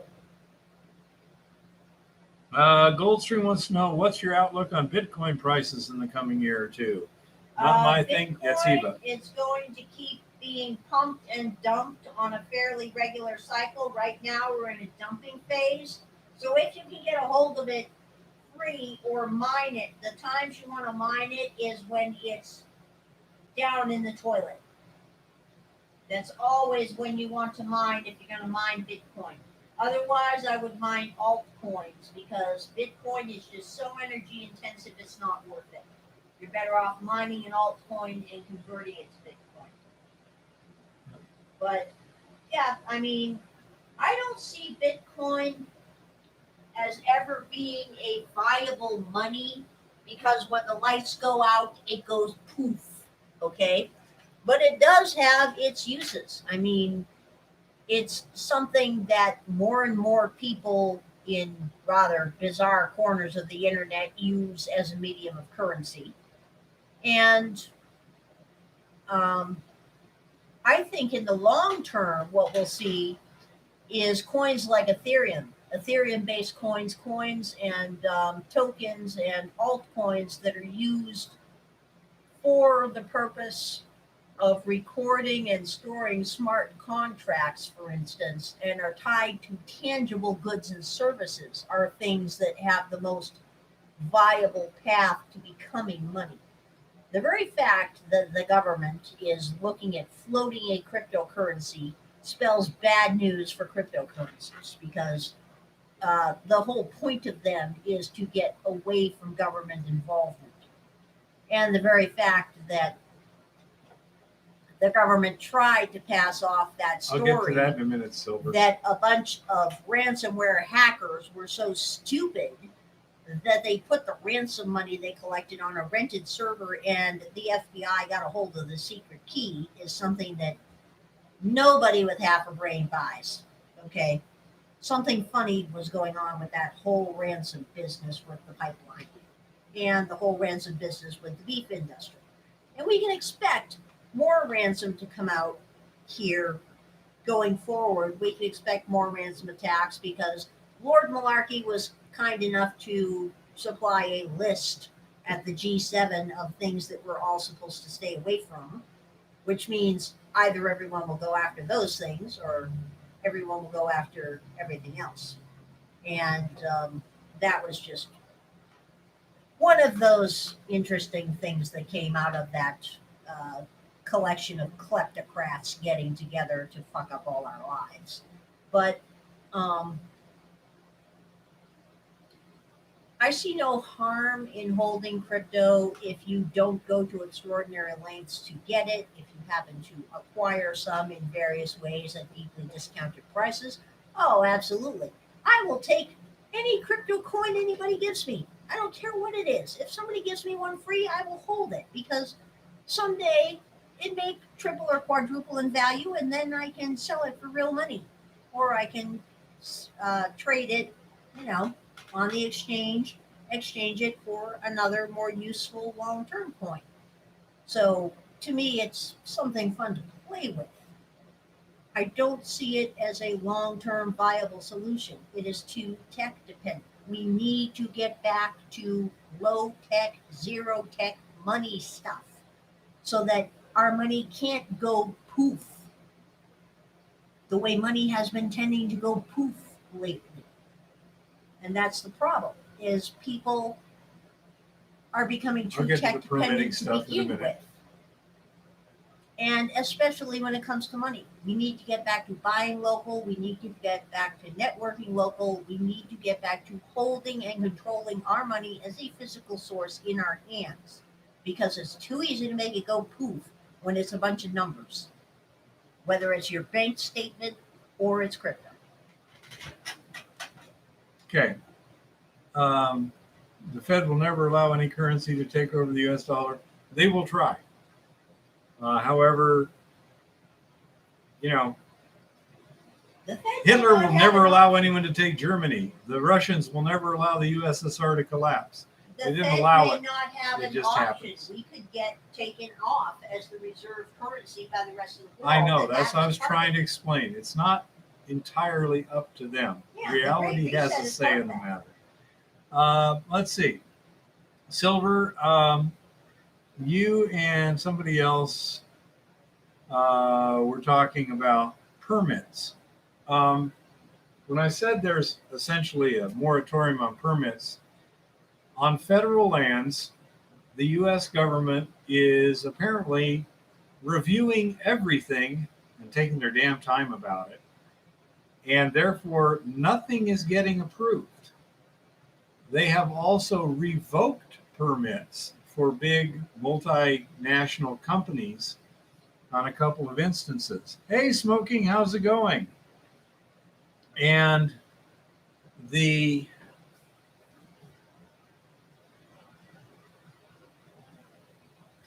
you can still stake claims. You can still file with the county records. You can still file with the BLM. They've told me it may be, they don't know how long, 6 months before I get my copies back saying, yes, it's been done.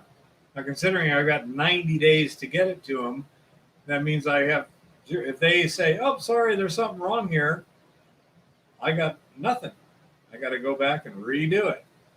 So that's kind of annoying. But you can file new claims. You can operate with an insignificant disturbance, you know, and they call it casual use. As long as you stay within the casual use guidelines, then you are not required to have any permits, neither a notice of intent or a plan of operations. But you have to stay within that, and that means minimal activity. In the case of like an underground mine, if you're just taking stuff from underground and hauling it somewhere else, well, there's no surface disturbance at all. Therefore, nothing requires a permit, which is why I was saying that's what we're going to have to do to start with. I also said I don't think that's going to last forever. And there's follow-on effects. As somebody once said recently, you can ignore reality, but you can't ignore the effects of ignoring reality. When you create policies, there will be changes in behavior. And so when inflation is skyrocketing and crime is going crazy in cities and this and that and the other, and people are roaring across, actually they're probably going the other way, like, let's get the hell out of the United States. There's going to be a reaction to that. And that's why I think that this is a temporary situation. It's either going to go all the way to dictatorial control, or it's going to reverse course and go back to more of the America First free enterprise thing. I don't see the situation we're in as being stable at all. I think they're heading towards the dictatorial end, but we shall see. That's my personal analysis of the situation. I don't think they're going to get there. The longer they're in power, the more people they annoy.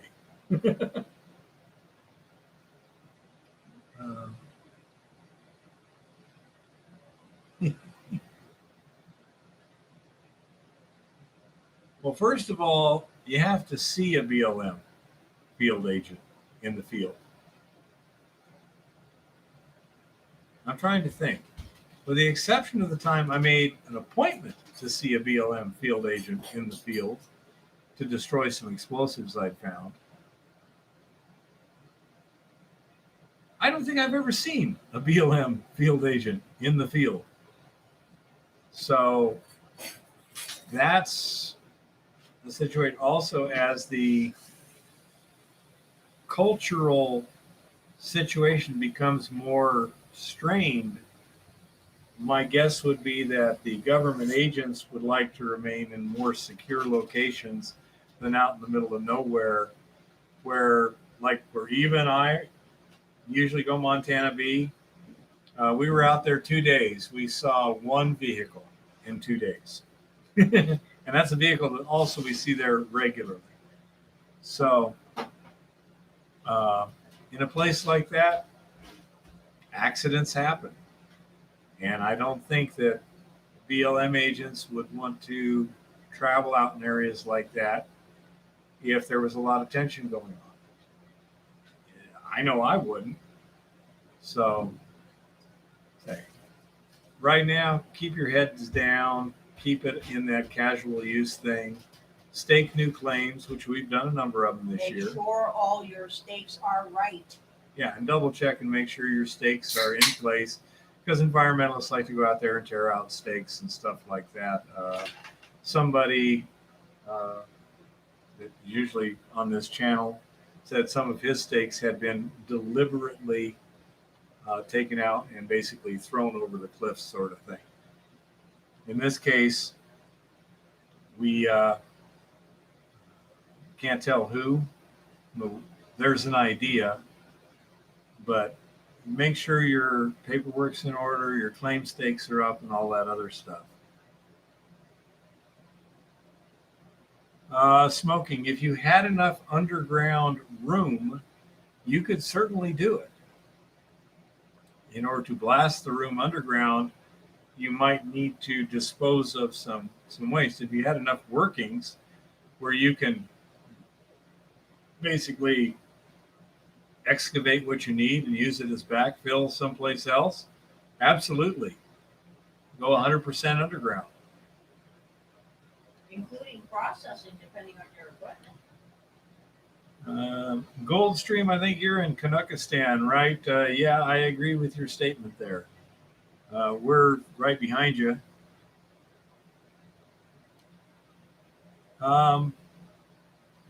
Yeah, Silver, those are some of the ways.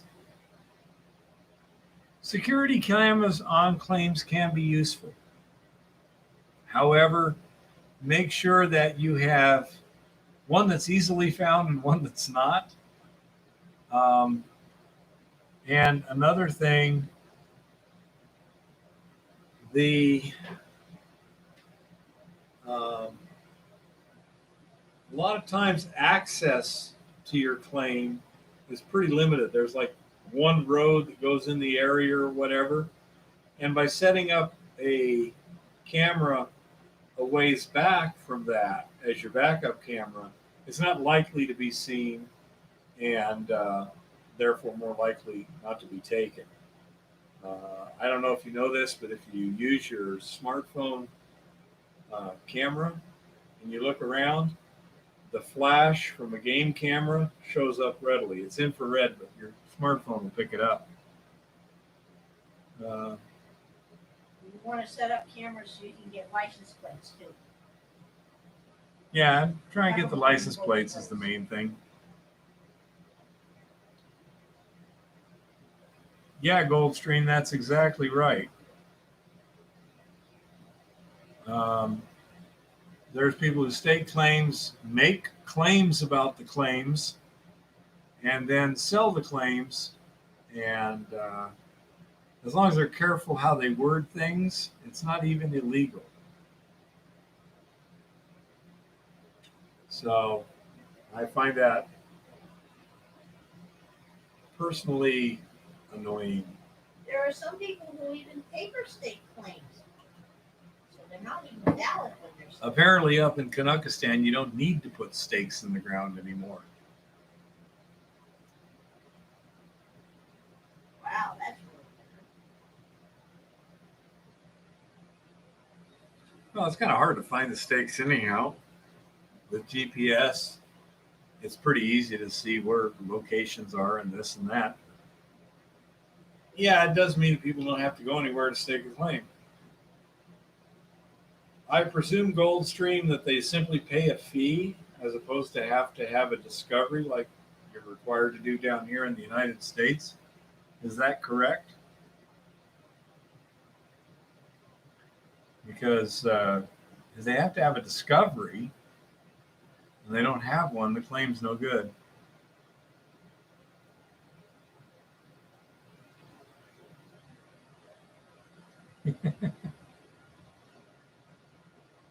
Feed them to the huntsmans. Let them become one with nature, like that guy with the grizzly bears, the brown.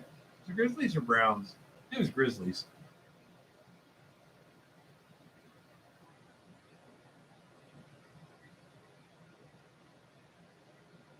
We all know those Yeah. damn huntsman spiders are man eaters anyway. Goldstream says $100 per 40 acres to stake a claim.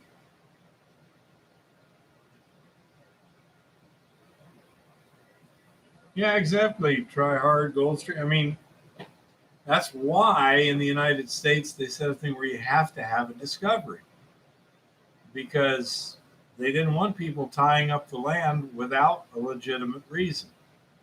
I don't say that it hasn't been readily abused either, but at least it was something. You couldn't just go out there and stake a claim. Oh, it's ground. Well, not Stake a only claim. that, if you don't have a discovery, then how do you know there's anything even there? If the law doesn't require a discovery, who cares? As Tryhard says, happens over here. People peg 200-hectare leases for $900 and then sell them for $10,000.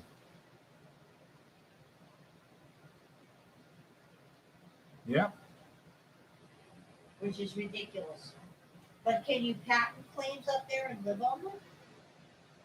Let's see. Tryhard is in Australia, so it'd be down there. Yeah, down. That's the question. Goldstream says don't need discovery there in Kazakhstan. Exactly, Silver. I mean, if you're going to set up a system that's easily abused and legally abusable, people are going to do it. In Arizona, several years ago, in order to be more green, the legislature approved a bill that basically said if you wanted to convert your car to cleaner running propane, the state would pay for that conversion and give you a cash bonus, so to speak. And it wasn't long before people were buying a brand new car, having put the conversion in. Now, they didn't have to tear out the gas thing. They just had to basically turn it into a dual fuel vehicle and get a $5,000 rebate on their brand new car. Needless to say, it wasn't but a month or two before there was ads on the radio. Hey, say, get $5,000 for you, blah, blah, blah, blah. Within 6 months, the legislature had to convene in special session before the entire state went bankrupt. They were looking at $5 billion in claims in 6 months because people are perfectly happy to get money. you know?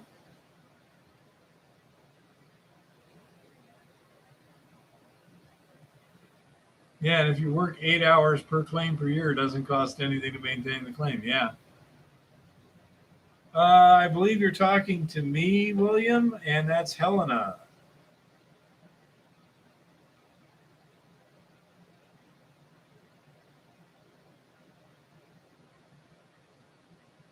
Well, exactly, Silver. That's the whole thing. Now, again, human nature is human nature.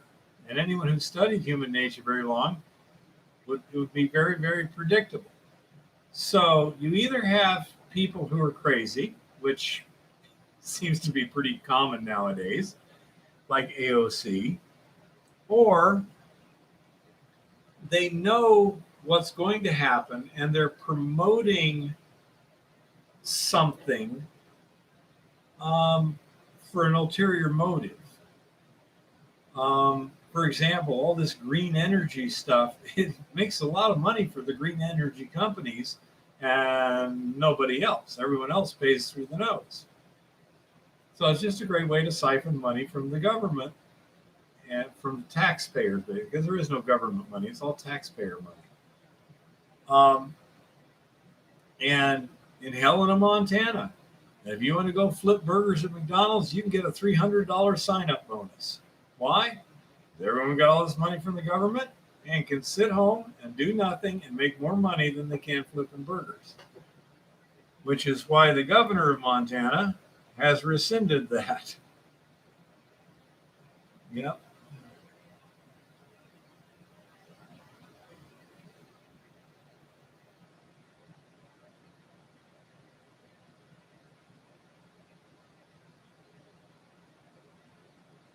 Yeah, Bybee, isn't that the way it goes?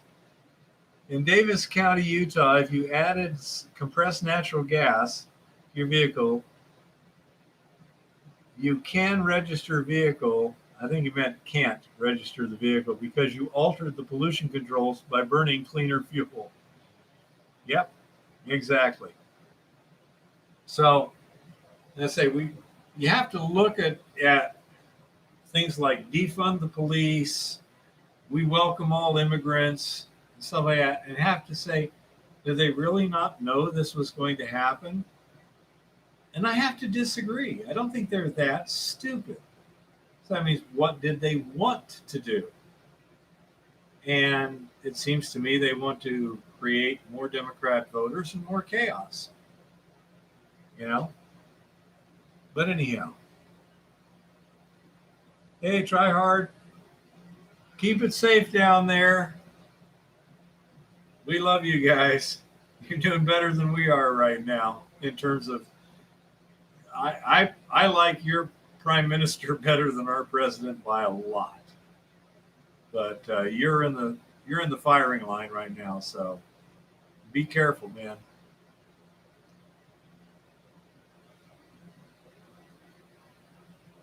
Zioxio finally showed up. Well, hi there. Did you just show up, Zioxio, or you've been lurking? He's been lurking. I don't know. It just says pay dirt.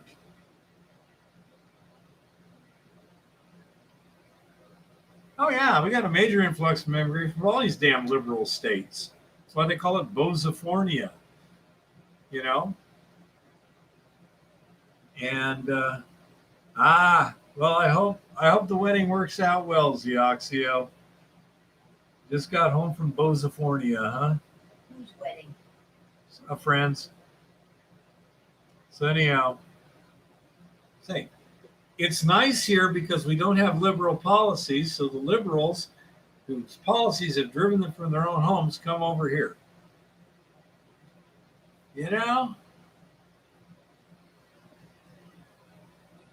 I think we need to just not do business with them.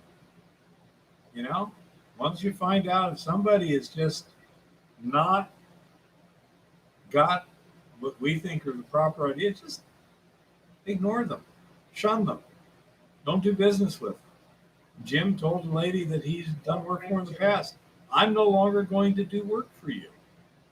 We got to stand up for our principles. Don't rent to them.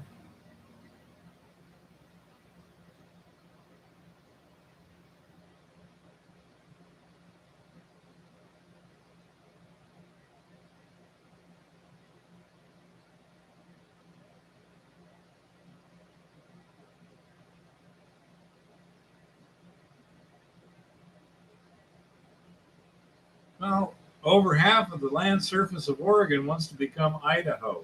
Does that tell you something?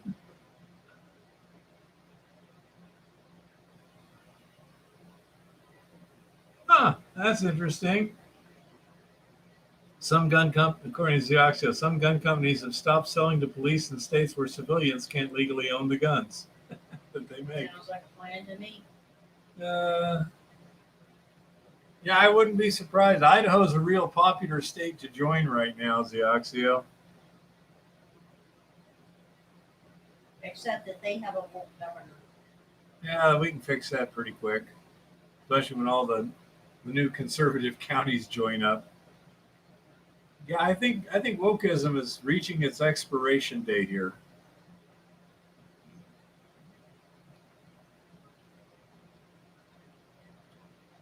We got any more mining stuff? I enjoy talking culture and such, but it's probably dangerous. I wouldn't be surprised, Zioxio.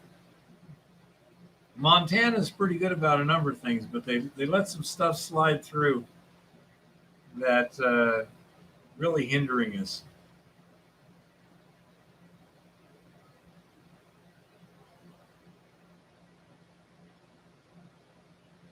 I'm going to update Zioxio since he got here so late for good reasons. First of all, I posted a video, Zioxio. We were at Montana Bee. I did some timbering and some sampling there. And I've ordered some Eco Goldex non-toxic leach for gold that's in transit right now. I'll be doing some tests on that next week or so. And rare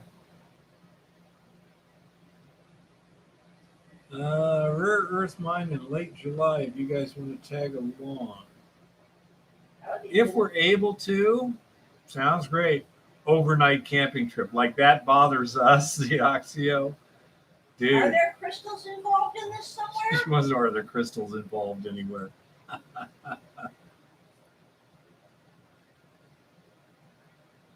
We need a crystal field trip, dude.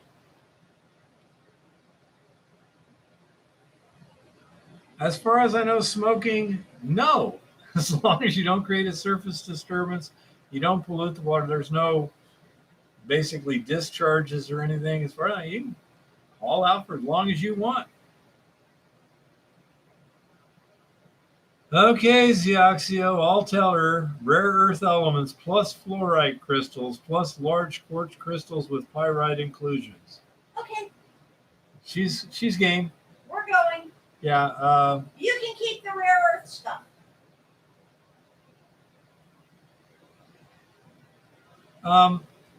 How far is it from here, just out of curiosity?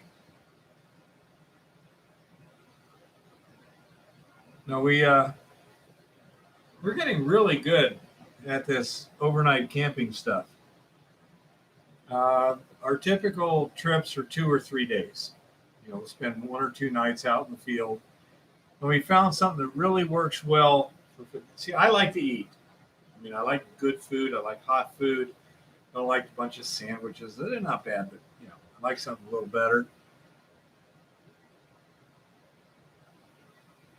No Argonaut, not planning on doing the Kettle Corner Christmas trees this year. I may go back for like a week or something because he's for the Graham County Fair doing the Kettle Corn because he just doesn't have the trained personnel.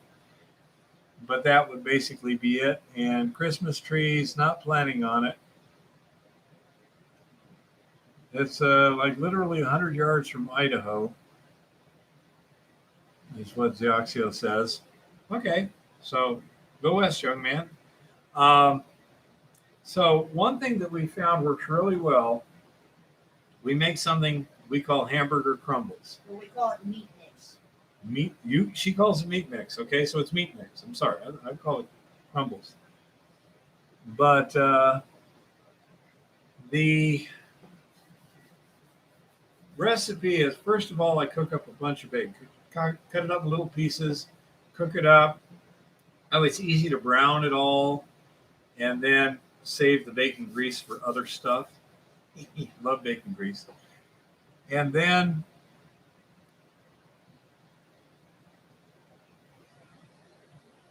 I'll ask her in a minute, smoking.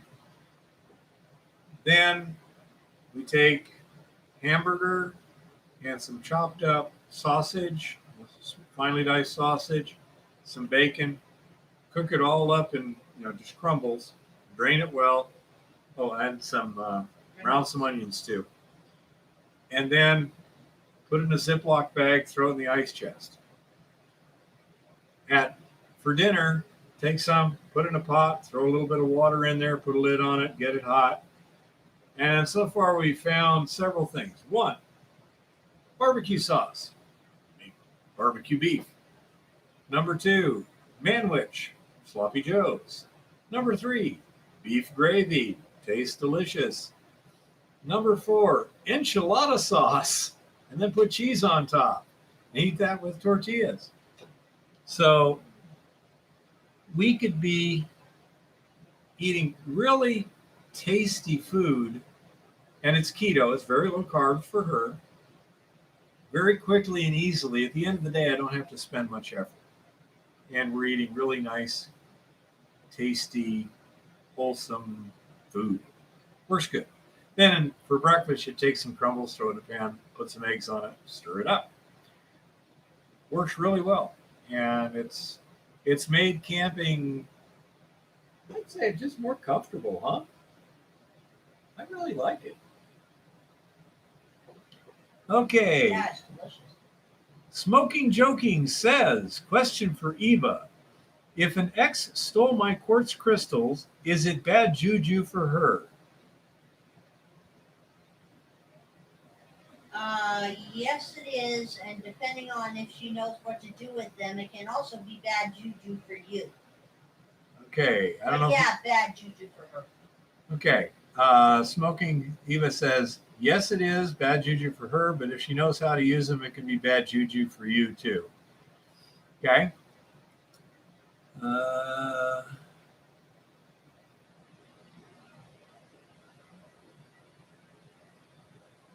Yeah, Eva really liked the sloppy joe. We just tried the sloppy joes this week, and she was ecstatic.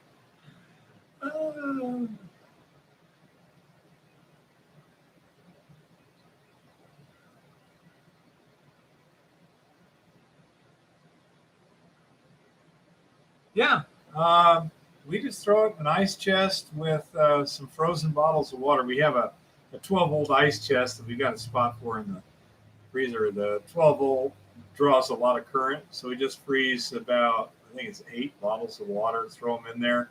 That way, even when the water melts, it can't get into the electronics. And that works fine. You know, we put the meat right on top of those and like eggs and cheese and stuff on top of that, so it's even insulating that. And it lasts fine. Never had a problem.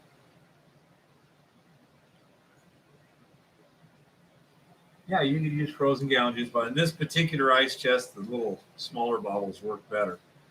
And plus, we have a small freezer, so the gallon things don't fit in the freezer. But yeah, it lasts real well because, first of all, it's been thoroughly cooked, so it's been sterilized. It's been seasoned. You got some salt and this and that and the other in there, you know, some herbs and spices and garlic. So it's been a little bit dehydrated. It's covered in oil. It's got some salt in it, and it's kept at a lower temperature. It lasts really well. And how do you mine without disturbing the surface? If you've got an existing underground mine, it can be fairly easy. The only thing that you would disturb is the path to and from. And if you're not really doing anything to it, they're not really what they call a significant disturbance. Now, again, you know, a lawyer can say, well, if a guy with a microscope can see it, it's significant. But that's not usually how they've interpreted the law in the past. Casual use means, you know, like you can dig holes as long as you fill them back in, you know, like if you're metal detecting or something like that. But precisely what it means is not defined in the law, which is a problem, because it gives the particular jurisdiction leeway to interpret it however the hell they want. Just make sure they give it to you in writing. But anyhow, so that's kind of what we've been doing now. Somebody mentioned Zioxyl, make a mean cobbler in a Dutch oven. That's fine. Can you make a low carb cobbler in a Dutch oven? I'm guessing no. Okay, because even the fruit has issues there. I can make a low carb dumpling with carb quick, but haven't got around to that in a while. Exactly, Goldstream. Significant is whatever they want to define as significant.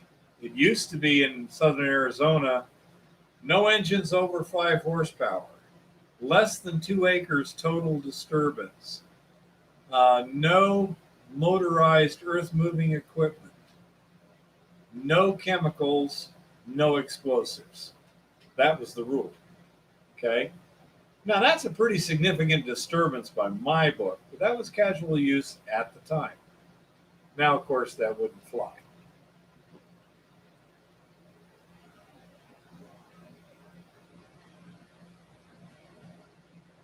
What happens when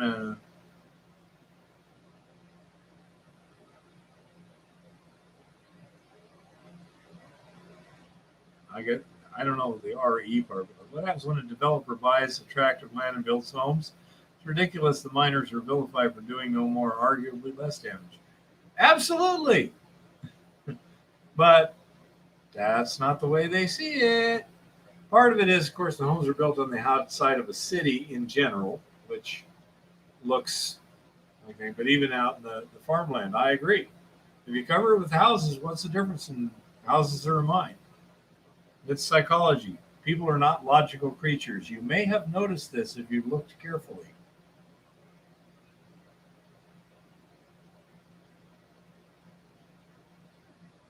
Lots of old shafts are good for backfilling and should be taken into account when looking at a hard rock climb now that permits are not coming. Yes, I agree. Real estate developer. Okay, I was thinking rare earth. That's how I got confused. But anyhow, yes, exactly. Say you can use old workings that you can't find anything good in and backfill them. You're eliminating a hazard. You know? Absolutely. You can also make old dumps disappear because you're remediating things. Yeah, you can take old dumps and make them disappear. You process them and throw the tailings down the hole because you're mitigating a danger and eliminating an environmental contaminant. You're taking that nasty, heavy metals, gold, and stuff, and extracting it, sending it off to be refined.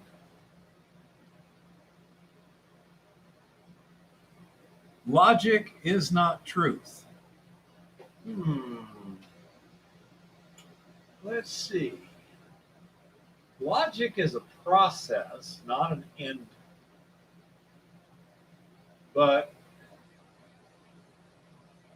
logic is a way of arriving at truth more reliably than non-logic in most cases.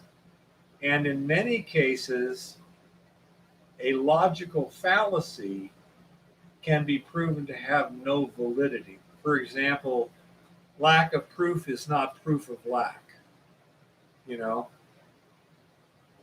do I have a dog in the apartment right now? You can't tell. Doesn't prove there is or isn't. There's no evidence one way or the other. So lack of evidence is not evidence of lack. You know, this is a logical thing.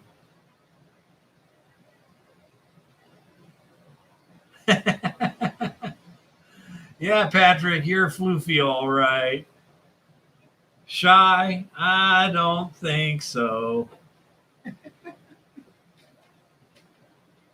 But yeah, I say logic is like science. It's a method of trying to find truth. And in some cases, you can falsify something and say, well, I know that's not true. I can prove that's not true.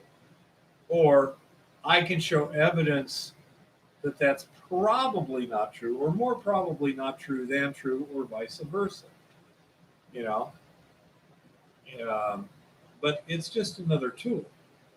The thing is, when people simply say, well, the tool's not perfect, therefore I will use no tool, Well, that doesn't help the situation any, you know?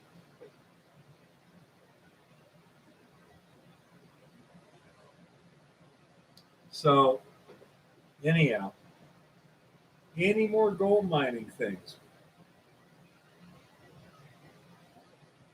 Anything people want to see more of or whatever, like to camping or anything like that, or not, just let me know. You'll notice in the last couple of videos, I've tried to provide the pan results for the samples I took on the video. I think that helps out. Well, around here, there's usually so little sun, I don't think about it. But quite often, Zeoxy, I'll wear a long sleeve shirt. I don't know.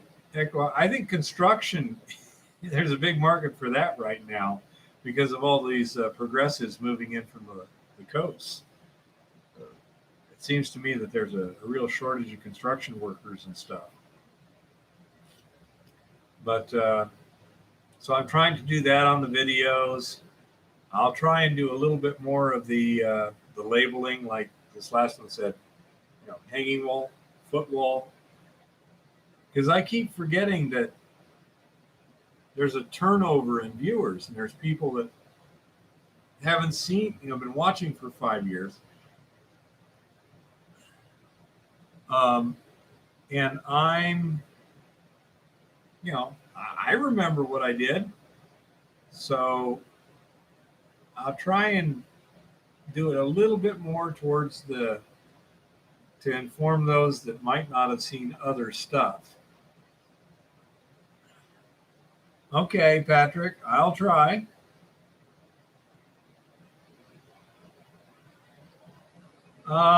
If it's the right stock, Ed, absolutely. Just try and make sure it's something that's going to turn a profit in the future if you can. That's the trick. Okay, Patrick, mine visits. So I like doing the field work, but I can only do so much along with other stuff, and so I can only put out what I'm actually doing. But I will do the best I can, and I see more field work coming up now.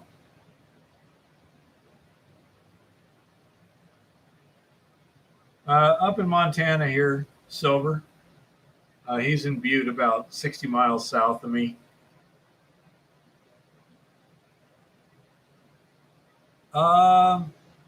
Smoking did you find anything in the samples you hauled out? The pan results are what I found. The assays are confidential information, so I won't be posting those. But that's what I get in terms of results. Right away, I crush them and pan them down. And it allows me to get a rough, quick idea what's going on, but also to calibrate my pan. Once I get the assay results, I can then say, okay, when I see this in the pan, this is what it means. And next weekend is the Butte Gem and Mineral Show, little one. Woohoo! We're not going to be in the field. We're going to be at the Butte Gem and Mineral Show. There's fields between here and there. But anyhow, yeah, remind me on Fridays, Yoxio. Send me an email. Got a lot of stuff going on this week. But I take those pan results. For example, on the previous thing, there was a couple samples we didn't even send in for assay because I couldn't find any panable gold whatsoever. Saturday and Sunday, he says. And then I can send them in for assay and calibrate. Now, I can tell you that the results from not the video I did today, but the one before, the results were actually better than I thought they were. Okay. The correction factor is different for that ore than for Montana B. Apparently, it's finer, but the assays come out higher than I expected. Okay. again, that's confidential information and I can't divulge it, but I can give kind of the general things. So yes, I'll give as much information as I can. And there are also times where I'm exploring new things that haven't been staked yet or this or that where I just can't publish it at all, at least at that time. So I will do that. Is there anything else anyone would like to see, or any suggestions?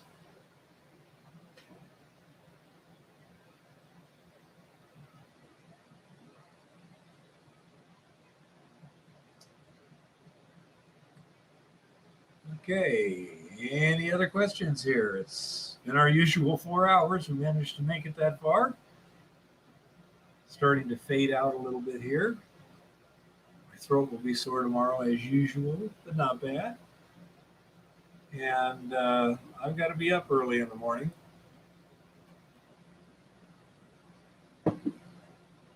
Got an appointment. Anything else? Glad you made it, Zioxio. And yeah, you're just trying to get my wife off with you somewhere. I know what's going on. Bear, he is a cute little puppy. But even in my best running shoes, I couldn't catch him. You have nothing to worry about. There's a video attached to his email that he says you'll want to see, little one. Okay. Okay, it's on the Rock and Jim show. Oh, well, we got to go to the Rock and Jim show anyway. You're welcome, Wolfman. If he's going to be there, then we can meet up. He can show us where all the good people are. Oh, he'll be there, I'm sure. And you can buy me cool things. Not too many. You have to be careful. I also don't have a lot of places to put them right now. Yeah, I know. I have to come up with some place to set up my crystal garden. Above your head there, maybe? Oh, Cubby? that wouldn't show on your video. Well, yeah. Okay, going twice. Any questions? Any more questions? Good night, everybody. Still got 20 people. Sweet. Cool. They can hang out and talk. You should hang out and talk with them. No, I need to go to bed. Anything else? So I also got to reset the alarm for earlier because I forgot that's for you. You're welcome, Silver. Thank you, Zioxio. We'll try and see you this weekend. Good night, everybody. Night, Goldstream. Oh, third time's the charm. Anyone got a question here? You too, Keith. Night, Truth Seeker. Zioxio says 20 government agents are watching us. I bet you they're going to be really bored shortly.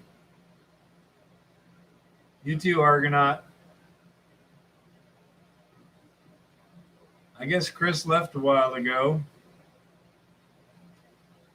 All righty, I'm going to call it a night.